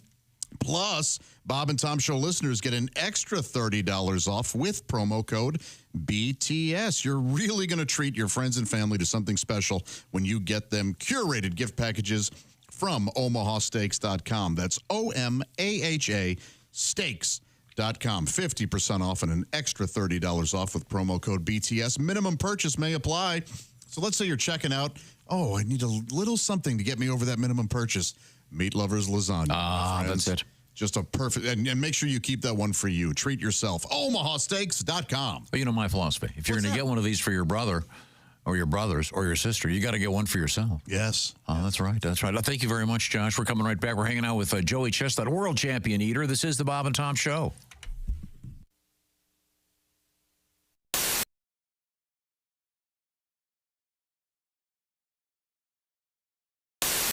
All right, where's my big bowl? Hey Josh, new orange insoles are in with that deep heel cup. You should see how deep this heel cup is. Deep heel cup, you say?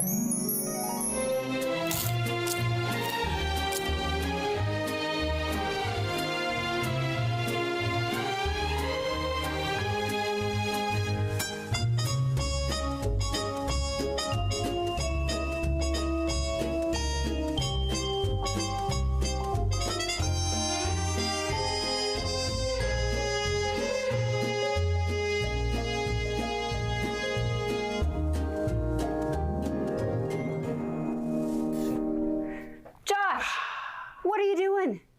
Deep heel cup. They're for your shoes. Gah. My shoes, you say? Orange insoles come with a deep heel cup and arch support to provide everything you need to keep up with your everyday activities. Orange insoles are great if you work on your feet all day, simply taking on the world. Orange insoles will help you feel better and do more, guaranteed. Get your orange insoles today and step into a world of comfort. OrangeInsoles.com. Maria, were you a temp? Did you ever? I was a temp for a long time, about 7 years, and I was like how they make every job sound like, so crazy, We do things a little differently around here. We're a bit of a nut house. Hold on your hat. It's going to be a wild ride. But it never is. No. I trained people in at offices, so I was like, oh, the fax machine's a little tricky. Yeah, you got to dial 9 to get out. No, a lot of people try to use the fax machine. They go, oh, it's not working. I said, did you dial 9? Once a week, Rajiv. No, every day we get bagels in the kitchen. There was week. Rajiv made some mini muffins. That's on a Monday. Guess what that's called? Mini Muffin Monday. I wish offices would be as crazy as they always promise. You get trained in, be like, take me out of your pocket. Hi, I'm Zachanthos, the talking rabbit. I'm in charge of the volcano. Don't worry. You'll be working for Thor. He's always scrabbling through the recycling looking for quartz. He's a dwarf. Nude. Anywho, lunch is from 12 to 1, but there is a wrinkle in time, so just try to get back any time for the quickening. Here are your flippers, your barbecue tongs. If you have any questions, go back to the 5th dimension. I'll be sitting there on my lily pad. My only question is, when do I start? Yeah. That is a good job. Wow. Man. I love that. Dial 9 for the fax machine. Remember that. Everybody's crazy. No, they're not. Okay. Thank you. Maria Bamford is with us. Wow, that's brilliant. That's very, very funny. Did you ever work in an office, Tom? I don't think you have you? Worked in a restaurant, right? No. It's an interesting experience. Bob, did you ever work in an office? Oh, yeah. I've done a little. I have issues with authority, you might have. I know. That's why I was asking. You know what struck me is it's so quiet. What, in an office? Yes. Well, yeah. Well, you're still, that's if people are actually doing work, yeah. And I had to work at a bank once when I was at temp, and I was stunned at how quiet it was. And people whisper, you know what the saddest place in the world is when you're the temp and it's time for office birthdays and you didn't get the email because you're not on the system yet. Right. And you hear the voice of your coworkers rise from the conference room, happy birthday, everybody who had their birthday in the office this month. And if you cup your Curves mug against the conference room door, you can almost hear the happy scraping of plastic fork against paper plate. And later sometimes, somebody comes by your cube and says, oh, there's cake left. Did the temp get any cake? What's her name again? Hey, Maya. If you want any cake, there's cake left. Nice. Cake. Temp want cake. Yeah. They all want cake. I was part of the team that launched the first low salt, low sugar peanut butter into the category. It was called Simply Jif. It was targeted towards diabetics. I wanted to call it Type 2 Peanut Goo, but yeah, of course you don't feel good, Greg. You ate an entire rotisserie chicken at 11:30 at night. You shoved the whole thing in your fat face in 6 minutes, Greg. I think you ate the rubber band that holds the legs together. I mean, come on. My birth certificate? That document is 54 years old. I also don't have the Declaration of Independence. Because I don't know if you've ever seen an organic peanut butter kid go off the deep end. It is not pretty. Okay, these kids, they spend 18 years eating it, then they go off to college. They have one bite of a Jif sandwich. 6 weeks later, they're passed out on a park bench with Nutter Butters all over their face.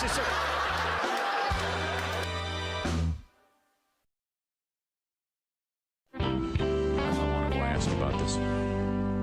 These are your adopted parents. Adopted parents. You are, that's okay. right. Okay. Yeah, I'm adopted. I was actually left in a basket on the stoop of a fire station. And had I been a Dalmatian, they would have kept me. But damn your luck. Huh? Yeah, damn my luck. No. But you were that's nice though. You were adopted, and you have a good relationship with your adopted. I love being adopted.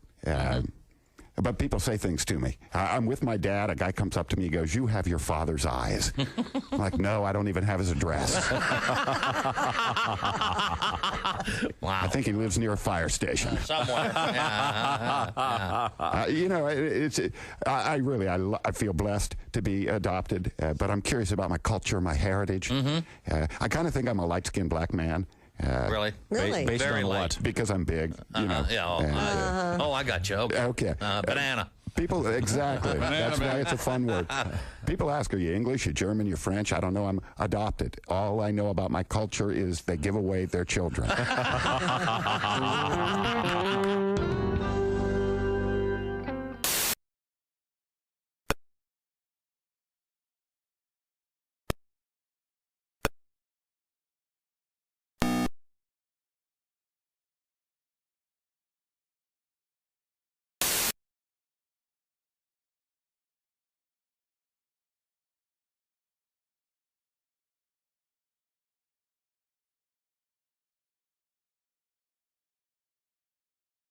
State facing off in the Big Ten Championship. A bunch of cool stuff up and running. Hey, welcome back to the Bob and Tom Show. Josh and Ace and Christy and Pat. I'm Chick. Hello, Tom. Hello, Chick McGee. We have a special guest in the studio. Yes, we do. I guess they're all special, aren't they? Yeah, of course they are. No. They're not? No, We've had less than special. We have non-special guests occasionally. Of course. Some are to be endured. Greg Warren, who I hear will be non-special, in a week or two? Oh, yeah. He is tick. famous world champion eater, Mr. Joey Chestnut is here with us. And he's getting ready for a big event. This is not a hot dog event. It's a wintertime event involving the famous St. Elmo's shrimp. And you're maybe familiar with the movie St. Elmo's Fire. The sauce is much like fire. Joey has been quoted as saying... He thinks that was a good comment. Doesn't that sound like something you'd hear? Trying to reference the larger cocktail sauce is fiery. And Joe is quoted in this particular article I'm reading as saying you're going to be weeping as soon as you put that first shrimp in your mouth. I don't know if I said weeping, but you know, my eyes will water, my nose is going to run. Oh, here's the exact quote. This is Mr. Chestnut speaking, and I'll speak for you. You said, "You have to have tolerance for the sauce. This sauce is intense. I'll be crying after the first shrimp. I'll start crying." So he's right. I didn't say weeping. I didn't say weeping. Crying is the same thing. No. We all cry. I cry in the shower sometimes.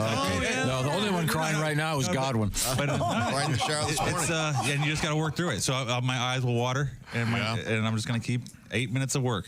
And once again, these shrimp are, detailed? Yeah. And mud veined, of course. Of course. They take the mud vein out. Yes. That'd be... I want it times 2. Now, we have another special guest. Another one. That's going to be... It's my understanding that sitting in for Jeff Oskey this morning, it's Ed Septic. That's right. Jeff's home sick, and I talked to your producer earlier, and he told me Jeff was out, and I was like... Hell, his job ain't that hard. I could do it. So this is news we failed to mention with Ed Septic. Yeah, you guys give a lot of news each week, but you don't give you all the news. So I'm here to give you the news. Hey Ed, have you met our special guest, Mr. Joey Chestnut, world famous eater? Oh, hey Joey, it's good to meet you. I'm a big fan of your work. I like shoving stuff in my face too. Did I mention I got new Ed Septic T-shirt available? Those are nice. They are. They're available at the website. You can find us at Facebook.com, too. Those are lovely. All right. We give you a lot of the news each week. We don't give you all the news. No, we don't. To give you the news that we failed to mention. And here's Ed Septic with today's news. That's right. Yep. Nudists in one town are throwing a Christmas dinner for nudists this year. Yeah. What you failed to mention, the balls of holly are her husband Fred's. Balls of holly. Right. Fake Gibson guitars worth millions of dollars were seized by U.S. Customs. What you failed to mention, I once bought an authentic Gibbon guitar. It was horrible. Monkeys can't make guitars worth crap. No, they can't. Thanks for using the word crap. They've opened a new ski McDonald's in the Swedish mountains, the first of its kind. Oh. What you failed to mention with travel, my McNugget value meal only ran me $3,010. Parents are giving their newborns names traditionally meant for dogs. Huh. What you failed to mention, redheads may want to stay away from the name Rover. Red Rover? Red Rover. Why don't you? Nobody's having your kid come over. Miller High Life cologne that smells just like a dive bar is new on the market. Oh. What you failed to mention, I hope it's less sticky. Yes, they can be very sticky. A $4 million mansion burned to the ground after a turkey fry went awry on Thanksgiving. What you failed to mention, that's $1 million for each alarm. That's true. 4-alarm fire, you see. Thanks, Tom. I didn't think anyone could do the math, so we appreciate you being here. I didn't get it.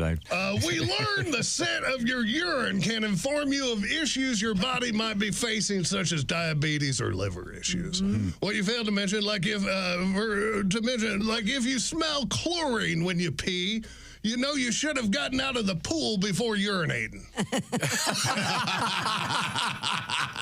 Yes. And finally, thank the Lord, we learned that when it comes to sex positions, that 56% of couples do not prefer doggy style. Well, you failed to mention the most unpopular sexual position, still the number 96. I'm Ed Septic, and this was the news that I failed to mention. Hey, Ed, you got those new T-shirts. Don't forget, pick up an Ed Septic T-shirt. They're available on all the Bob and Tom websites. Yes. The Ed Septic T-shirt, that's awesome. What does it say on there? What is it? I'll bang your Pipes, not your wife. I'll bang your pipes, not your wife. It's my motto, and I live by it, and that is an Ed Septic guarantee from me. That was a great final appearance, Ed. I had a feeling. Check your email box. Well, that can't be the final appearance. He's got to come on and push the new shirt. I don't know who we're going to do it. The one about shoveling. I blame you, Joey. We're going to hang out here. We got Mr. Joey Chestnut here with us, and you have pretty much traveled the world with your competitive eating. What are some other spots you've been? You mentioned you've been to Korea. We're Thailand, Australia, France. What did you eat in Thailand? What did I do in Thailand? Shrimp wonton. Okay. Yeah. That sounds delightful. And now in France, famous for their food. What did you eat in France? Hot dogs. Hot dogs? Their version of hot dogs, which was a little bit different. The bread was a little bit. It was good bread. The hot dogs were like, I don't know how to describe them. They had cigarettes on them. They were funky. Yeah. Wine. they were weird. But yeah. So I get to travel. I went to China. More hot dogs. Really? Now in China, I'd be concerned that hot dogs were indeed hot dogs. Yeah. Well, we'll find out more. We're going to hang out with Joey. This is the Bob and Tom Show.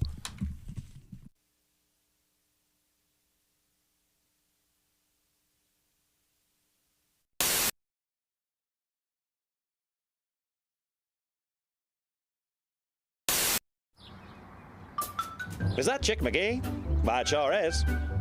Chick McGee, who knows that an annuity from the folks at Silac Insurance Company means a retirement check in his mailbox every month. Chick works on perfecting his mailbox opening technique. Easy, Mr. McGee. Don't blow that elbow out. Chick isn't quite retired yet. He's just practicing for it. Because one day, Mailbox McGee will be taking his retirement the easy way. SILACINS.com. Silac Insurance Company. The Bob and Tom Show now presents Cliff Notes Theater. Condensed presentations of timeless classics. Today's story, Charles Dickens' A Christmas Carol. All right, you workers. It's Christmas. Now get back to work. I'm sleepy. I'm going to bed. Hey, Scrooge, I'm a ghost. You need to change. Okay, I learned my lesson. Here's a turkey. This has been Cliff Notes Theater. There you go. When you just don't have time to watch the whole movie.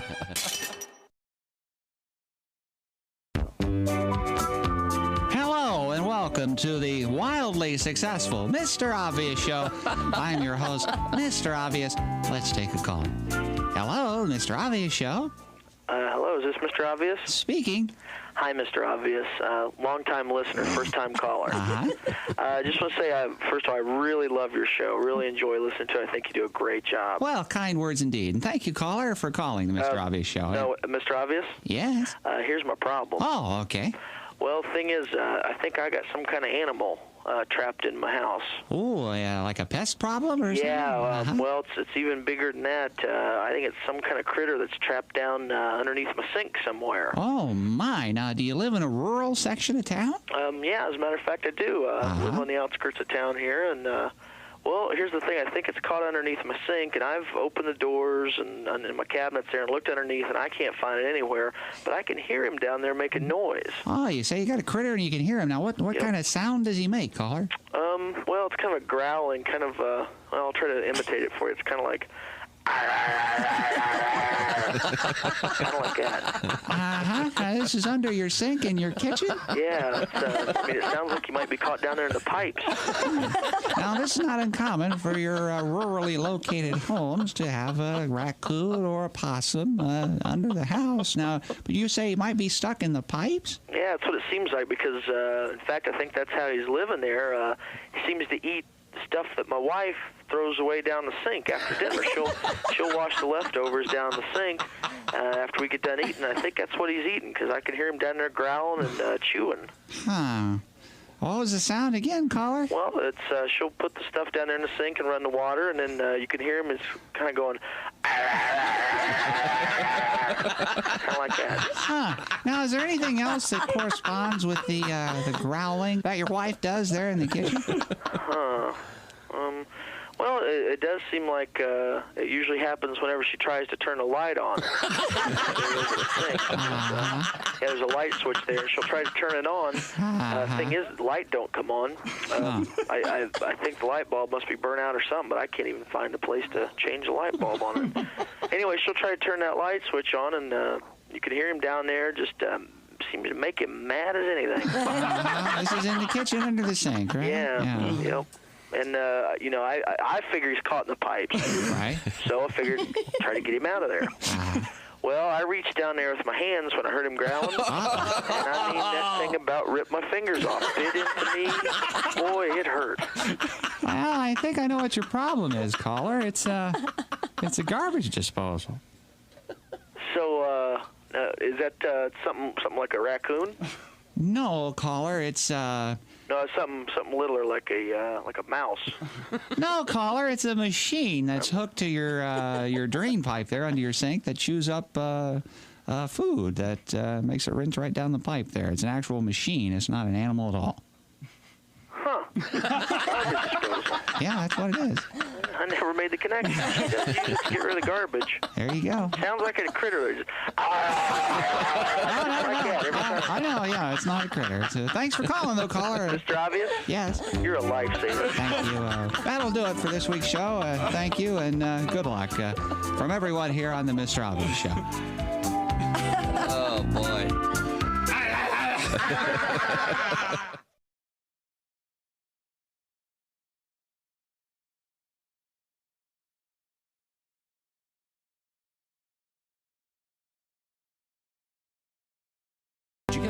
I mean this in kind of an odd way. I would imagine you probably had a lot of guy groupies, but not like in a traditional group. You know what I mean? In other words, dudes coming up to you. Rod McEwen. Guys who want to party with them? Yeah, there's a reason why they call him Rod. Rod waited for us in Hawaii. We were on our way to Australia, and Rod heard we were coming to, stopping in Hawaii. He waited At the airport? He missed it. Yeah, at the airport. He missed his flight to meet us because he thought we were one of them. Oh, that's interesting. Because of the bits we did. You know? What I meant was, as Christy, in other words, you guys were like, clean it up now. I want to party with these guys. Party with these guys. I mean, I imagine that'd kind of be a buzz. kind of be a burden though after a while. Oh no, it was all, we just like, oh, I don't think so, man. We got a lot of bits from these parties. You know, we went to one party very early in our career. I think it was in Rochester. Yeah. And this one guy brought his he was a blues collector, and he brought his famous never heard before Lightning Hopkins disc, and he had it on the turntable. Oh no! Very carefully put the needle on there, and he sat down with his eyes closed, and some party guy ripped it out. Threw it on, put another record on. So we that was used cool. that one. Remember that one? That's where we got Earache My Eye from. Hey, that's my record, man. Sob and tear up. Once again, he denies that, but that's what he said. The Big Ten Tailgate Town thing tomorrow, 3:30 downtown. Hey, welcome back to the Bob and Tom Show. We're all here, getting ready for a big weekend. Mm-hmm. Oh, yeah. Take some time off away from each other. Oh, yeah. I'll be over. What time are you going over there, Ace? Okay, we have a lot going on. I look around the room and I see we have a guest in the studio. He is the famous competitive eater, Mr. Joey Chestnut. It's always a pleasure, Joey. Good to see you. What a weird life you have. Crazy weird. Awesome. People probably don't realize that you are an educated, degree-holding engineer. Yeah, I got the degree, never got licensed, and never got the stamp. But yeah, I went to school, started doing the eating contests in college, and it was just like it took off. I was a weekend warrior for a while, and then this was not my plan, but I love it. 20 years later, look where you are today. Almost exactly 20 years later. Joey, what was your first contest? First contest was lobster. Great My friend signed me up to a lobster eating contest. Oh, it was at a casino, so I was like, oh, I'm 21. Wow. I'll go to that. They offered me a free hotel room, so I was like, yes, let's do it. With butter? And there was butter. Oh, yeah. And it was a mess. You had to kind of like take the tail out, and I would go into the guts. I didn't know what I was doing. Oh. It was like that yellow green. Oh, yeah. How many did you eat? Do you remember? I think I only did like 3 pounds, and tied for third. And then I was like, I was like embarrassed that I should have done better. So. Yeah, but now you're doing the big St. Elmo shrimp competition tomorrow. I have just been presented with a St. Elmo shrimp cocktail, which I'm going to dive into in a matter of moments. But now you have a big event. Now, what's your record for shrimp? Just over 18 pounds. 18 pounds in how much time? 8 minutes. 8 minutes. And you are currently not the world champion. Jeffrey Esper is. Do you remember how many he ate last year? Last year he did 16 pounds. 16 pounds. So you'd have to do better than that. Yeah, I just can't be lazy. People have to yell at me. Are you prepared? You admit you were lazy last year, right? Yeah, I'm human. Yeah? It's really, really hard being perfect all the time. Now you tell me. And it's a curse. Yeah. I do a pretty good job most of the time. So now how are you? Tommy, speaking your language, buddy. Yeah, I know. The event is tomorrow at 3:30 Eastern time. Are you preparing now? Yeah. Today I'm really, really light, very little. If I have to eat a little shrimp for some media, I will. But other than that, it's I go into a liquid diet probably around 8 p.m. All the way, almost a cleanse, all the way to the contest. Mm-hmm. You've also said that shrimp are easily digestible, right? Oh my God, it's so much easier than some other foods. Yeah, I bet. I learned, like, just because I eat so much, there's some things that are harder on the body. Anything with a lot of fat is a little bit harder. Do you know as you're eating 18 pounds, do they tell you where you are weight-wise, or are you aware of how much you've already put in, and are you aware if you're ahead of the guy next to you? You know what, I forget in this contest. Sometimes they have counters and they're yelling, but this one, some years I'm just in a zone. At the end of the contest, you just see the stack of bowls. Oh. And now, when you eat against ladies, do they have a thing like in golf where they have ladies' teas? No, the women are eating against us. There's one woman, Mickey Sudo. She's the women's hot dogs champion. She's I think last year she was only like 1.5 pounds behind me. Wow, man, she can eat. That's serious. She puts it down, but it's I'm hoping I can create a gap this year. And have you ever not had meat sweats after a meat eating contest, or is that a real thing? Or the meat sweats, there's a couple things about it. It's you end up smelling like the meat you ate. And maybe not exactly like right, sure. But you smell funky. And it's almost, the sweat is almost greasy. Oh my goodness! Like the bratwurst. Bratwurst is rough. Yeah, it's gotta be. Wow, That's one. I mean, it's a fun contest usually. It's always an Oktoberfest contest. Sure. So it's a party, but dude, your body's paying for it for a couple days, more than a couple. And then, do you have to keep the food in for a certain number of minutes after the contest? Anytime you're on stage, you have to keep it in. If you heave, you get disqualified. So. By the time I'm announced, usually I can tell. All right, it's settled deep. It's a one-way road.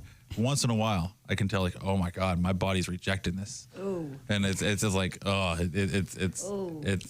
it's rough. Okay. Now, when you get recognized at a restaurant, do they go, here's Joey Chestnut? Do they sort of try to give you extra food just to see if? I wouldn't say extra, but usually if it's like a regular, nor like a small restaurant. Like the chef comes out and like, oh, I want you to try this, and they're really happy that I actually eat it. Like they're so used to people just taking a bite and like not really eating it. Did they say something? Aren't you going to dip your toast in that glass of water? No, it's I think they understand like competition versus pleasure eating, or they're different. Right, of course. And you haven't decided, or you don't know if you're going to be doing the famous Nathan's July 4th thing again. So that's just it may or may not happen. You just don't know. It's very possible it could happen. For some reason Nathan's hasn't. We haven't really communicated. They were talking to media, and things didn't go the way I wanted them to on the 4th of July, and I'm hopeful that we can. Okay, well, we'd love to see you do that again. Now, before we get me eating one of these Can I ask things, a question? Yes, go ahead. What food have you not competitively eaten that you would like to? I've never done any kind of sushi in contests. Really? Yeah, I think that would be really cool. Really decent quality sushi would be pretty awesome. Like a roll, or either like nigiri, like just the raw shrimp and fish, rice, yeah. or the rolls would be cool too. Yeah, but the seaweed gets stuck, doesn't it? Seaweed, it would be rough, but it's rough on everybody. Yeah, you just gotta use that water. I think maybe like a 20-foot roll would be pretty awesome. That would be awesome. Yeah, I went to a place when I was in Las Vegas, a sushi place. If you had 18 pounds, it would be $30,000. I had a golf ball's worth of food that cost me $60. Dude, and then the Japanese food, you're like 30 minutes later, you're ready for dinner again. Oh yeah, yeah. There was. It moves quick. Yeah, a lot of it, I think, was the presentation and and then they brought this thing and I know exactly where you were eating. It looked like a slice of an oyster, kind of sitting in its own goo. That sounds appealing. Okay, Christy, have you had one of these yet? What? Cocktail yet? Yeah, there's Not yet, I've got a but shrimp. I love them. I'm a regular St. Elmo's Joey, do you have goer. to eat all the sauce that comes with it? All of it? You don't have to eat all of it. Oh, okay. You can't shake it off. If something falls off, you can get away with that. Is it presented in one of these? Are you having ramekins or whatever this thing is? Are you having the hot sauce too? I'm going to try it. You're not going to do well. You know that. Loves it. Okay. Has he? It'll clear out his throat. Has he not had this before? I know he must have. Yeah, must have. So far, so. Well, I hope you have a cracker. You need a cracker with that. This is the part where it feels like you it comes at you. you got kicked in the nose by a horse. Yeah. I don't know how Joey. What are you thinking? Chicken to clean his sinuses out. You need a cracker. It's very good. Very good. Yeah, it's really flavorful, but it's got a bite. Oh yeah, it'll bite you. I love it. It's still my sinuses appear to be rebelling. Oh, Tom. I'm tearing up. It was always fun when record company people would come in town and go out to dinner, and you didn't warn them about the sauce. Oh yeah. I got my famous story. My famous story. Chicks heard it 50 times. We have a friend named Art. Wait a minute. Sorry. Say something. I got to talk. All right. We have a friend named Art who's in the business, and Tom took him to dinner one day. I took him to St. Elmo's. At St. Elmo's, yes. And I had warned our the waiters there are amazing. So and I told our waiter, look, here's what I'm going to do. I want you to discreetly make sure there's nothing liquid on the table. We ordered the St. Elmo's stuff, and they brought the shrimp cocktails out, and Art, and I said to him, yeah, the one thing about this place, it's really overrated. The sauce is so mild. So he digs right in and he takes a huge bite. And, of course, it's like that cartoon where the smoke's coming out of your ears. And he looks around for his water. There's nothing on the table to drink. He gets up, walks over to the nearest table and grabs some stranger's water and starts drinking it. That was a bold move. Oh, the gags. Oh, that was so funny. I'm sorry, I'm tearing up. Not from sorrow, but from the delightful. So tomorrow, Joey has to down, I should say, maybe 18 pounds of this. Yeah, I'm hoping to get close to that record, maybe break it. It'd be nice to, my first contest being 41 years old. It'd be nice to make a new record. Yeah. And then what's your next contest? Next contest. There's an exhibition on, I think, December 27th. I'll be eating some sort of graham crackers and eggnog. Is this at some sporting event? It's the Holiday Bowl in San Diego. San Diego, yeah. Possibly. Yes. And after that, I think bagels in Las Vegas. Oh. Okay. And bagels in Las Vegas. Oh, yeah. Cream cheese or no cream cheese? There's cream cheese on them. Oh, nice. Yeah, I have the trifecta of Jewish foods. I have pastrami sandwiches, matzo balls, and bagels. Nice. Yeah, bagels are kind of chewy. Yeah, that takes a Dude, lot. they are. Oh my God! Halfway through the contest, it's hard to open your mouth. I bet. Chewing. Oh. It's a different kind of contest also. Huh. It's chewy and hard to swallow.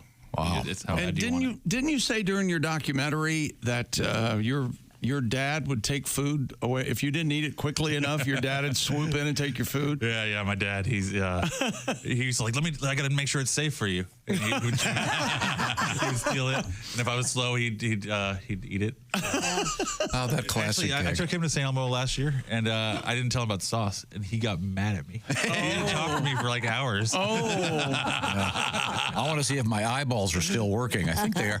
Right now, the Bob and Tom Show is sponsored by BetterHelp. Hope you stay cozy this winter. The holidays, we're halfway through them, kind of, that Thanksgiving break. Maybe a little bit hard on your mental health. This may be a good time if you've been thinking about doing some therapy. Well, this is the time, and BetterHelp is it's an interesting idea. It's a way to access therapy online with professional therapists. The way it works is you fill out a questionnaire online. You'll be matched with one of some 35,000 therapists who are not participating in this program, and then the therapy itself is done online. So the idea, of course, is it's a lot more convenient. You could do it in the middle of your day. When you're at the office, take a break. You could do it in your car. You can do it on your phone talking. You can do it with cameras on or off. You can do it texting back. It's up to you. It's all about flexibility and convenience, and it's all about you and your head and starting to feel good. So get some comfort this December by checking out BetterHelp. The way you find out about it is you go to betterhelp.com/BT show. Thank you for the /BT show part. That'll knock 10% off your first month. It's BetterHelp, H-E-L-P. That's betterhelp.com/BT show. Once again, find some comfort. There's nothing wrong with reaching out and talking to someone and having them help you feel better about yourself so you can be the best person you can be in 2025. And this portion of the Bob and Tom Show, sponsored by BetterHelp. Coming up, we have, of course, the Ace Cosby joke of the day. And Willie G, I think, is going to be giving us a call. This is the Bob and Tom Show.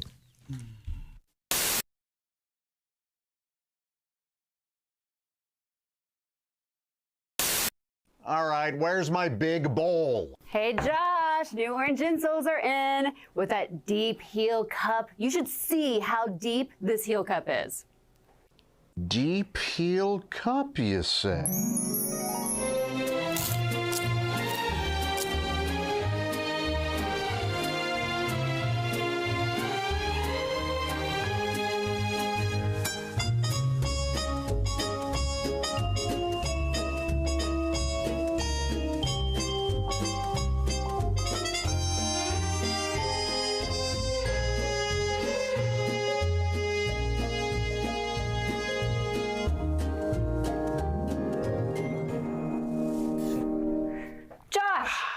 What are you doing? Deep heel cup. They're for your shoes. My shoes, you say? Orange insoles come with a deep heel cup and arch support to provide everything you need to keep up with your everyday activities. Orange insoles are great if you work on your feet all day, simply taking on the world. Orange insoles will help you feel better and do more, guaranteed. Get your orange insoles today and step into a world of comfort. OrangeInsoles.com. Mummy Cass, would you be kind enough to play one more song for us? Then we'll take a little break and come back with more. Is that possible? Yes. All right, baby. We're going to give you a song about a hot dog vendor. Oh, yeah. Hot dog vendor. Oh, I love this one. Who doesn't like a good wiener, baby?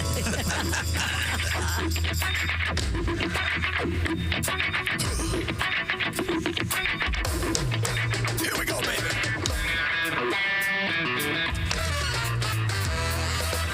He's coming for you. He's gonna catch you. Attack of the wiener man. He's coming for you. He's gonna get you. Attack of the wiener man.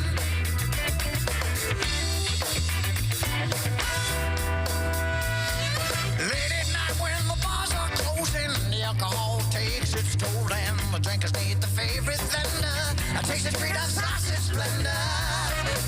Oh, little man behind the car. The police can't catch him cause he's way too smart. The smell of mustard in a big umbrella. Hot dog man's got the perfect cover. He's coming for you. He's gonna get you. Attack of the wiener man. He's coming for you. He's gonna get you. Attack of the wiener man.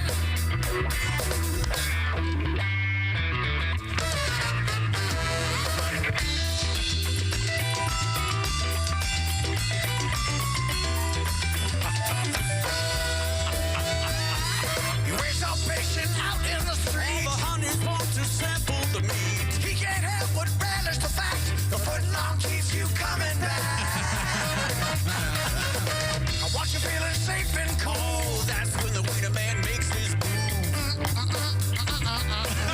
Can't scream when your mouth is full. He's coming for you. He's gonna get you. Attack of the wiener man. He's coming for you. He's gonna get you. Attack of the wiener man. Crouch.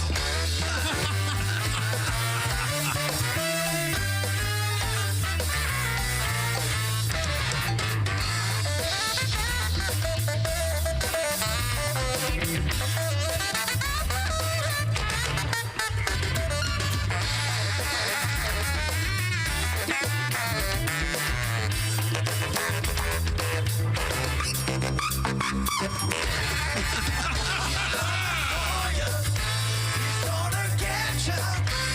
Attack of the wiener man. He's coming for you. He's gonna get you. Attack of the wiener man. He's coming for you. He's gonna get you. Attack of the wiener man. Attack of the wiener man. Attack of the wiener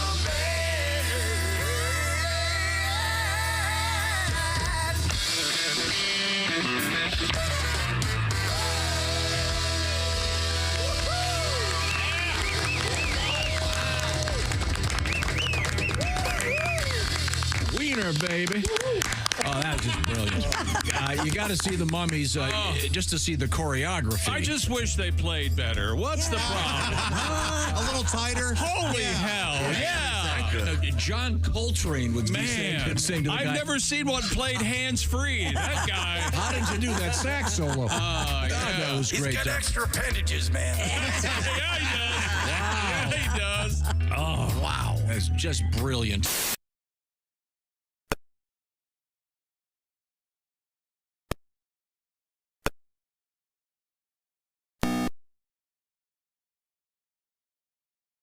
Hey, welcome back to the Bob and Tom Show. Hi, Tom. Chick McGee at the Dude Wipe Sports Desk. Coming up, we have a special presentation for our guest competitive eater, Joey Chestnut. Da, da, da, da, da, da. A special, it's a little special something for him. Okay. I look around the room. I see Christy Lee over there at the Silac News Insurance Desk. Yes, sir. Or wait a minute, the Silac Insurance News Desk. Whatever. That makes much more sense. Yeah. Mr. Godwin is in the other room over there. Hey, Pat. Hello. We've got the chief of all sidekicks. He is Josh Arnold, and you can't miss him. He's right there. I Hate Steven Singer sidekick. That's correct. That's correct. And I think we're going to get hooked up here with Willie G. There we go. Willie G is on the road. And where are you? I'm in Chicago. Oh, okay. All righty. Mm-hmm. I just noticed you have a big Colts logo behind you. I do. I was supposed to be facing that wall, but there was a window issue. So now I'm over here, and I look like a 14-year-old assassin. My little wall art. Well, good to see you. Willie G on the road with Frank Caliendo coming up in Harris, Michigan tonight and tomorrow at the Island Resort and Casino. And you can find out ticket information at frankonstage.com. What's the latest? What's happening up there? Not too much. I'm very excited. I'm picking up Frank at the Milwaukee airport here in about an hour. We're driving through Green Bay up to the Upper Peninsula of Michigan. And it's kind of this weird gray area where I'm not sure if it's Packer fans or Lions fans because it's technically Michigan, but it's by Green Bay. But I assume today and tomorrow probably not going to be a lot of Green Bay fans wearing their gear after what happened last night. Yeah, wow, what a game. Loss. Yeah, well, a great game last night. All the way to the very ballsy move, as they say. A lot of, what was it, Chick, 5 times? Yeah, 5 times he went for it on 4th down. Yeah, but that's what they do. That's who we are, man. Yeah. First quarter didn't look good for the Packers, though. It was kind of scary. I thought it was going to be a blowout there for a while. You raise a good question, Willie. Is that going to be Green Bay country, even though they're technically in Michigan? Because the Upper Peninsula of Michigan is an odd place. Yeah, sort of like a DMZ. No one really knows what's going on in that area. Maybe they're hockey fans. You'll be off the hook. Now you get to hang out with Frank. Have you ever ridden in a car with Frank for a long time? Yeah, a bunch. Me and him, we love these little road trips together. I've had to pull over because Frank has to use the bathroom immediately. Frank's an odd eater. Yeah. He does the intermittent so he only eats from like 2 to 4, and then we have to pull over right away and hit up a Jersey Mike's or a Qdoba or whatever. It's fun, man. Do you ask him to do voices while you're driving? No, because I'm not you. That is so rude. You treat him like a person? Yeah. That'd be like if you took Joey Chestnut out to like a nice lunch and you're like, all right, Joey, we got you 45 chicken wings to start with. Ready, go. Yeah, well, Look at him eat. Just look at him go. Willie, you and I have had that lunch. Well, Willie, my favorite news story from this morning, I want to go back in time an hour or so. I don't know if you saw this. I just thought this was so funny. This Japanese robot, and they call it a humanoid robot because it looks like a man standing there. Yeah. It looks like a 6.5-foot guy. This robot was developed by the Toyota people that make obviously great cars and trucks. And this robot is on a basketball court, and they put a ball in its robot hand, and it sank. I mean, this is amazing. It sank an 80-foot shot. Now, you're the biggest NBA fan that I know. Oh, I just thought that was so cool. Is this what it will take for you to finally watch basketball? You can't be excited about Dame Lillard or Tyrese Halliburton. You need a damn robot shooting threes. I'm saying at halftime, the Toyota people, if they have any brains, are going to take this robot. I mean, wouldn't you want to go? Wouldn't that be a great halftime show? Wheel this thing out and have it shoot from 80 feet? You know, I don't care. You're asking the wrong. What do you mean? Yeah, you don't care? I really don't. It's awesome. You know, I don't like any of this robot stuff. No, it makes me nervous. It'd be a great 5 seconds. Ace. Ace is right. Ace is exactly right. No, also, NBA halftime shows. I've got NBA League Pass now, and one of the benefits is you get to watch these weird local halftime shows. They're better than ever, you guys. There's guys in the hula hoop rotating. There's the guy with the little dog who puts him up on his. It's insane. You guys got to watch these halftime shows. Now, have you seen the Village People guy? I have not seen the Village People. It's like he's got a giant pole going through his shoulders, and he dances around and does. Oh, that guy's amazing. It's the guy. It's a real person in the middle, and there are two mannequins on either end, on both ends. So there are 5. It looks like 5 people, all 5 members of the Village People. And as Ace would say, what, 30 seconds of entertainment? No, it's about the building. 0. I like so far up your alley. That is like singing and plate spinning combined. Yeah. I mean, right. If they did Robot Night, I'm down. I'd go see it. Robot Night. Would you? Watch the video of this thing. It's amazing. I watched the video, but I mean, do you want all your sports to be replaced by robots? No, but it'd still be cool. How about Tyson versus this thing? Would you go see that? No, I don't want to see a man die. No. You just asked us if we want to go to a live execution. Then don't go see the movie Gladiator. I hear a bunch of guys are toasting that thing. Is that right? Yeah. Well, now, so you're driving up to the Upper Peninsula of Michigan, which is obviously beautiful country. What's your? Do you have to drive through the snow? Is it or is it stopped? No, there's no snow today. And like Josh said last time I called in, these are questions you can just call me after the show and we can talk about the safety of all. Okay. Well, I just want you to be, Joey, this is my son, Willie. I just want to make sure that, he doesn't damage that nice car. Thank you. No, I want to make sure that you're okay. And if he does, your insurance premiums will go up. That's the question you want to ask him. Yeah. You don't want to bring that up. Oh, geez, that's right. I'm sorry. Let's say this. I took my little sister Finley to a Colts game, and she had her little friend Penelope, and Finley was telling every bad story about me of all time. Finley goes, "Hey, Panette, do you know that my older brother got handcuffed the night of his senior prank? One time he got pulled over going over 100 miles per hour. Dad had to get new insurance." And I go, "Finley, how do you know all this stuff? Stop telling Finn every bad thing I've ever done." I coached her just before they went to the game. What else is happening in your life? Not too much. I had a great Thanksgiving. I kind of have to rat on you a little bit, Dad, because I know Josh will love this. Josh, you know how my dad talks like a maniac, calls the air fryer the wind cooker. Oh, sure. Thomisms. Kind of struggles. Yeah, remember earlier he said, say something, I got to talk. Stuff like that. Oh, sure. Wackadoo stuff. Right. Thanksgiving, my dad's confusing terms. He confused the term Good Friday with the term Black Friday. All right. My dad thinks that Good Friday is the day after Thanksgiving when TVs are on sale. My dad thinks that Black Friday is that movie with Ice Cube.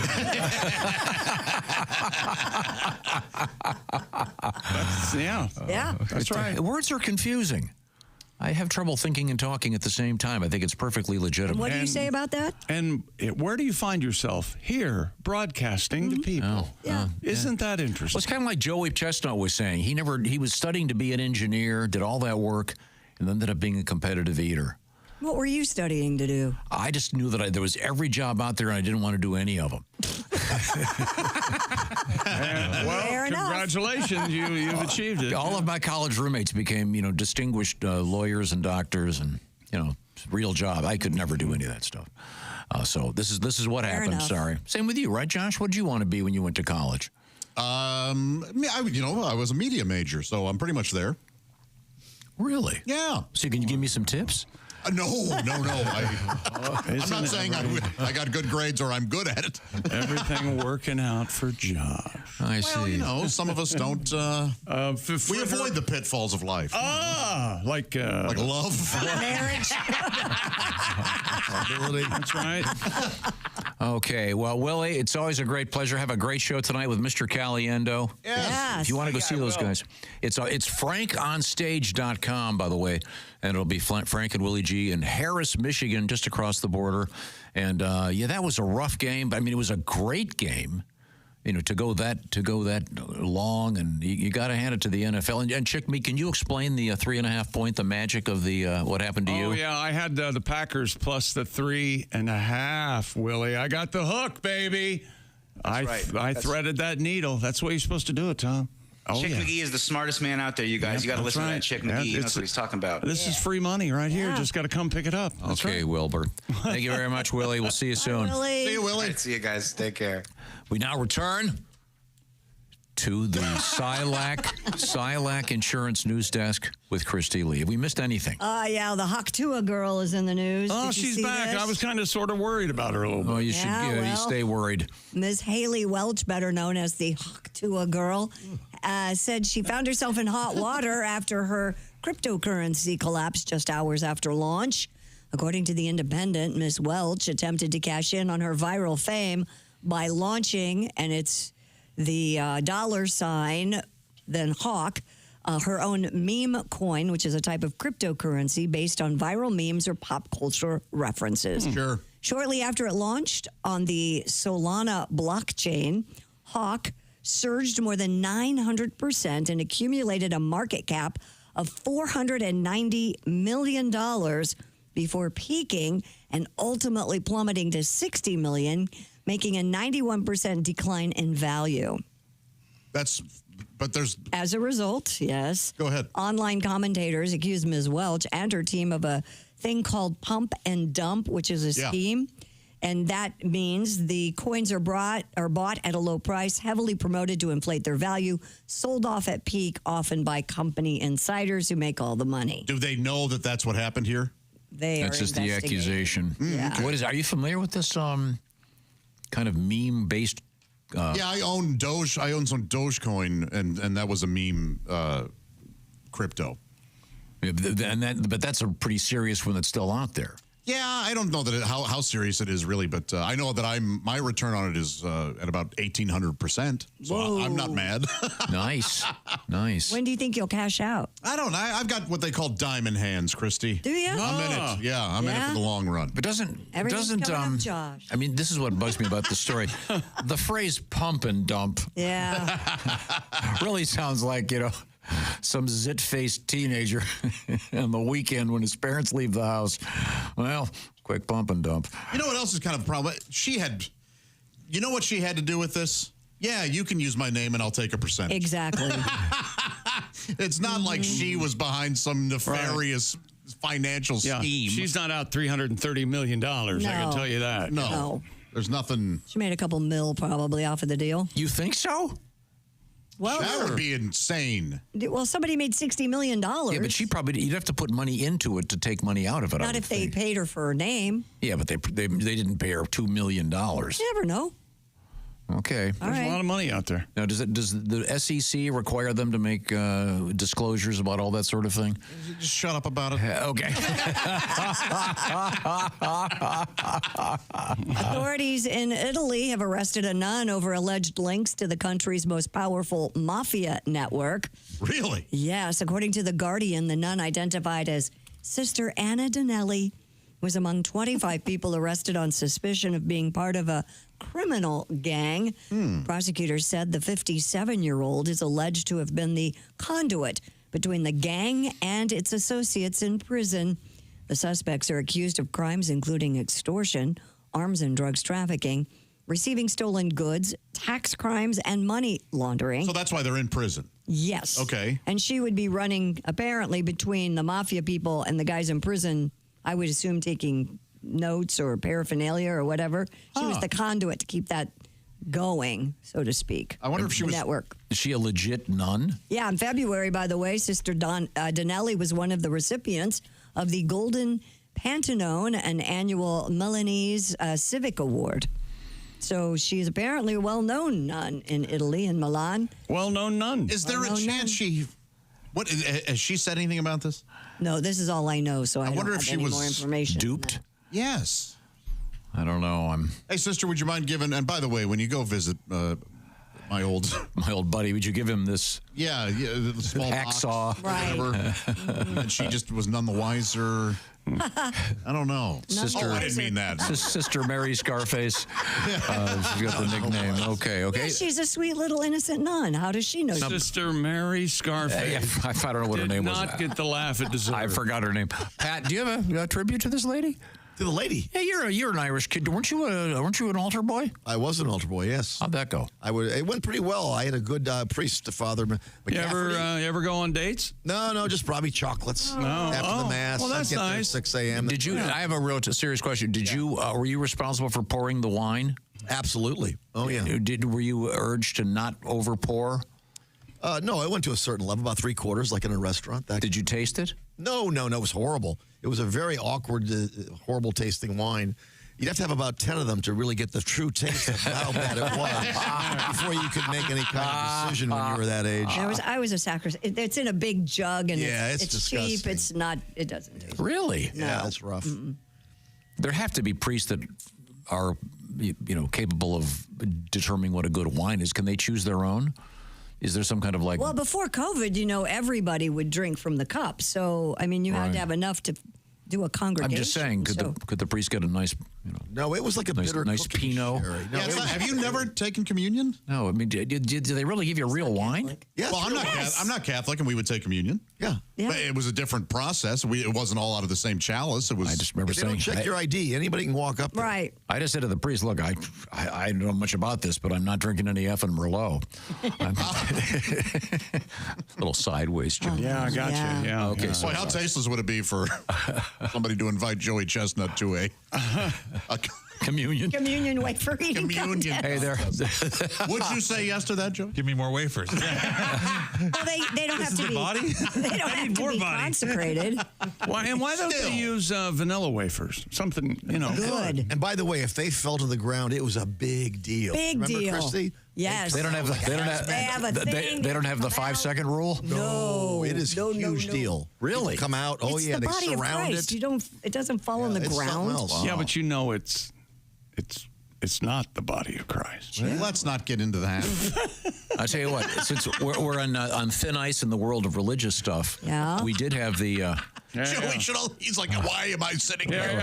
Joey's careful going about that blood. Yeah. No, I know. What I'm saying is, we had that interesting story about the kid from Brigham Young, the Mormon kid from Brigham Young that was of the Jewish faith, and he's signed a deal with Manischewitz to do a thing for their matzo balls. I wonder if you could do, because you mentioned you were doing a bagel thing in Vegas. Yeah. Yeah, so Do a matzah contest? It all ties I've together. done matzo balls. They're delicious. Yeah, but have you ever done matzah? Oh, you know, Just like the the cracker? cracker. Yeah. Dude, that thing is, I've tried it. I think it might be the driest thing on earth. It is. Yeah, and they're not real tasty. No. It's Bagel's might great. be made out of like sand. Yeah, it's like hardtack. It's rough, but I've never had matzo ball. I really like to try. Delicious. Oh, it's so good. Are there any religions that have any sort of ritual involving eating something that tastes good? Wow. I mean, right? I mean, does anyone say... Oh, you mean like Easter Feaster? Like Buckeyes or body of salmon? Yeah. Reese's Body of salmon? Reese's Christmas trees. Yeah, there you go. Oh. I could eat 100 of those, I think. Or are people going to go, I'm going to go over to St. Dominic's. I hear their hosts taste better. Well, Their host is host. Well, why can't they use a slice of pizza as the body of Christ? Quite honestly, I don't know, not necessarily in the Catholic Church, but you can have communion if the pastor says, hey, grab whatever you have. I've taken communion at home, is what I'm saying. Because you can watch, you can watch a service and they'll go, hey, if you're at home, grab a cookie, whatever you got. Well, I think though. I'm assuming you grab meat lovers. I grabbed a slice of pizza. Not if you're doing that though, that's a felony. come to your house. I got a great idea for you. This is involving our buddy Steven Singer Jewelers. You're probably saying to yourself, I don't want to tackle the mall this weekend. I got better things to do. This is where you can get a great gift for your sweetie at Steven Singer Jewelers. You can just do it all online. One of the things that's happening right now are those famous diamond stud earrings. Oh, Christy's showing me her wrist. Oh, is that? Oh, this is the At Last bracelet that I have from Steven. I love it. Oh, it's such a great gift. It's beautiful. My true love is coming along. Yeah, it's the love of a bracelet. My God, that was beautiful. The Anita earrings are awesome. Steven Singer Jewelers. Now, here's the beauty of this. He's got his famous 100-day, no questions asked. Okay, if you don't want it, I'll take it back. Okay. Nobody's ever said that. These are real diamonds, of course, real earthborn diamonds. The Anita diamond stud earrings start at just $298. Steven makes it easy to do, too. You just go online. You can get this done in just a few minutes. Did I mention the full 100-day, 100% no-hassle money-back guarantee? Don't hassle me, man. Right. And fast and free shipping. Steven also has those very special roses that may or may not remind you of the movie Wicked. Check out IHateStevenSinger.com for all the details, or just visit him. Head to Philly. It's the other corner of 8th and Walnut. Real diamonds from a real good guy, a real jeweler you can trust. And as I've said, Steven Singer stands behind his jewels because if he stood in front of him, you couldn't see him. Hey, I'd like to buy something, pal, but your ass is in the way. Get out of the way. Down in front. Could you move over? That's IHateStevenSinger.com. Coming Make a up. better door than a window. Yeah. Hey, you. I'm talking to you, mister. That's Mr. Steven Singer. This is the Bob and Tom Show.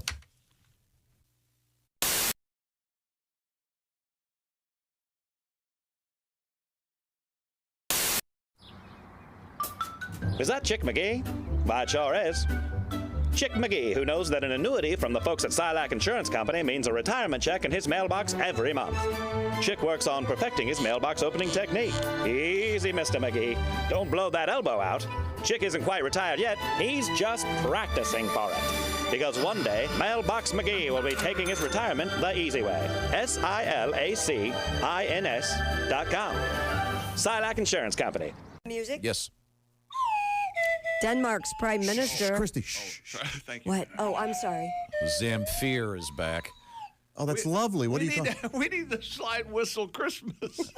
Oh, man, do we. Start writing. I feel sorry. With perennial favorites, Frosty the Snowman. You might want to start it lower. What else you got? Do you hear what I hear? Not even close. Not even close. Not even close. No. What about Jingle Bells? Oh, I would buy this album. And finally, in its entirety, the 12 Days of Christmas.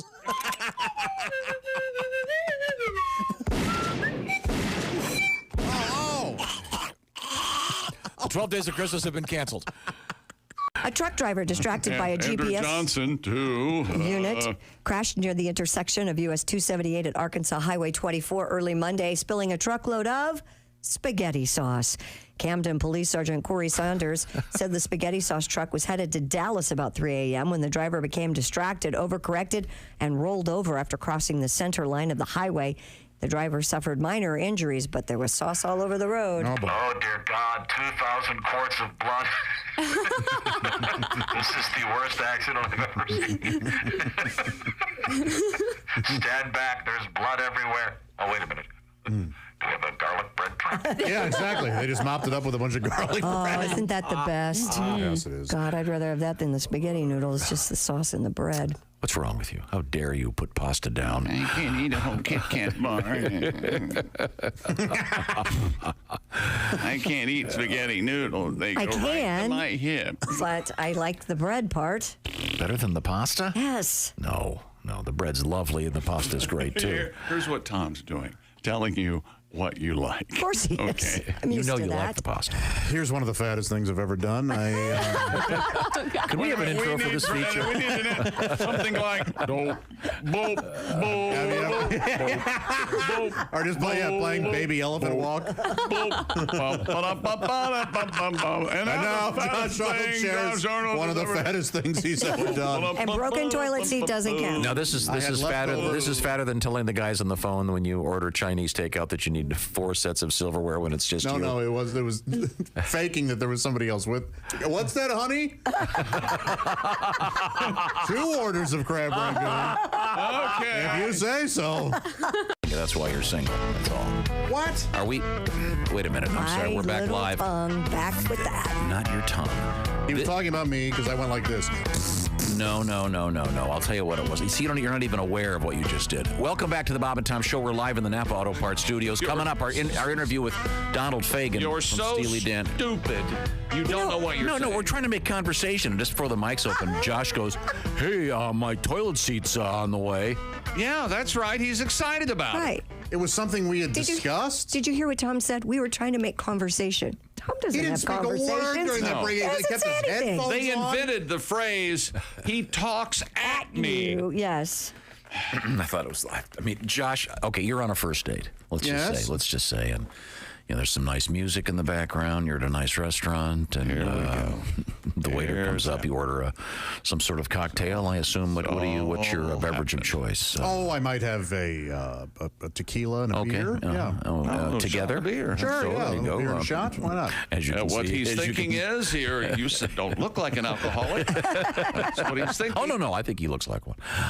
And then farthest from the truth, but go ahead. And then this young lady orders something, and then you say, as a conversation starter, hey, my new toilet seats, I just got a thing from Amazon. It's on the way.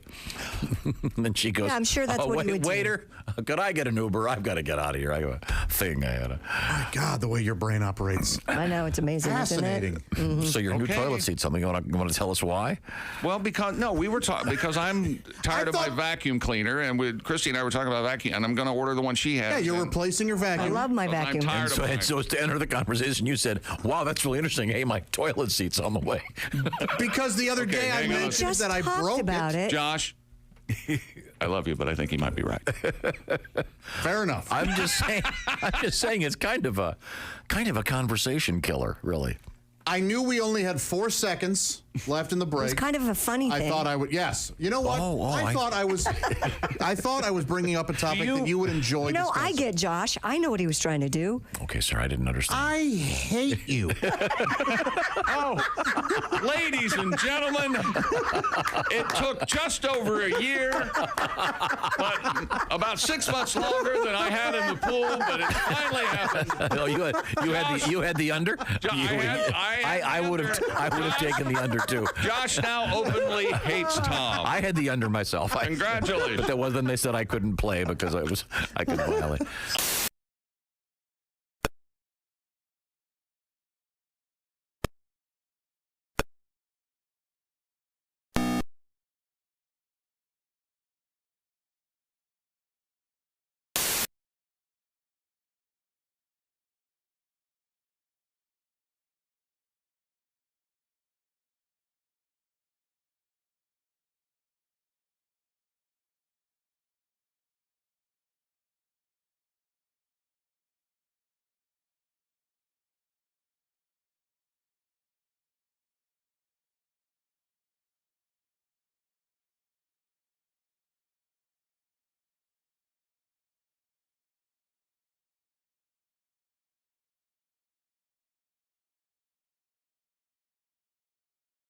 Weather event coming up next Wednesday evening. And the floor will be rotating next Wednesday night. That's a lie. Thank you. You're not welcome.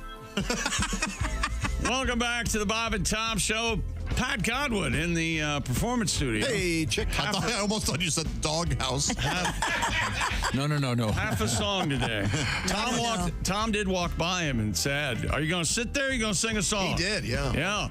There's Christy Lee. Hello. There's Josh Arnold.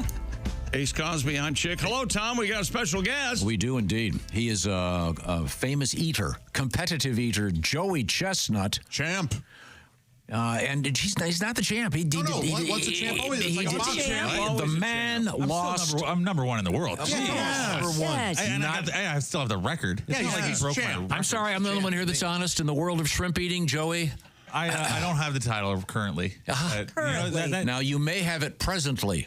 Now, the distinction, of course, presently means soon, currently means now, by which I mean tomorrow you'll be taking on Mr. Geoffrey Esper. Jeffrey. Yeah, fine. You fancy French speakers. You'll be taking on Mr. Jeffrey Esper, and you may get the title back for eating the most shrimp. He will. It's the only option. Yeah, it is the only option. We got to think positive. Now, that's what a champ negative says. energy? Yeah. No. Okay. Can-do Champ. attitude. Okay. Right. Now, Champ, we have a special gift for you. All guests in the Bob and Tom Show get a case of dude wipes, and that is that's the big You boy. get the extra large. You're going to want to take that. You're going to want to take that for flavors for Saturday night. He sees everything as a food. Well, thank you. Yes. You're very welcome. Thank you for being here. You have another treat for him, I believe. Oh, yeah, you're such a lucky man because, ladies and gentlemen. Who's that sexy man with a deep voice? Here he is with his joke of the day. Hey, Chick. Yes, Ace. You know, we hear about Rudolph all the time, but Which of Santa's reindeer has the best moves? Which of Santa's reindeers have the best moves? I don't know, Ace. Which one? Dancer. That was Ace Cosby's joke of the day. It's getting a nice chuckle from Joey. Louder, Joey. See, I would have gone. I don't know. I thought about Prancer. He could be never. No, Prancer. Prancer only if they're doing Broadway musicals. If they're doing a chorus line. He has a lovely scarf.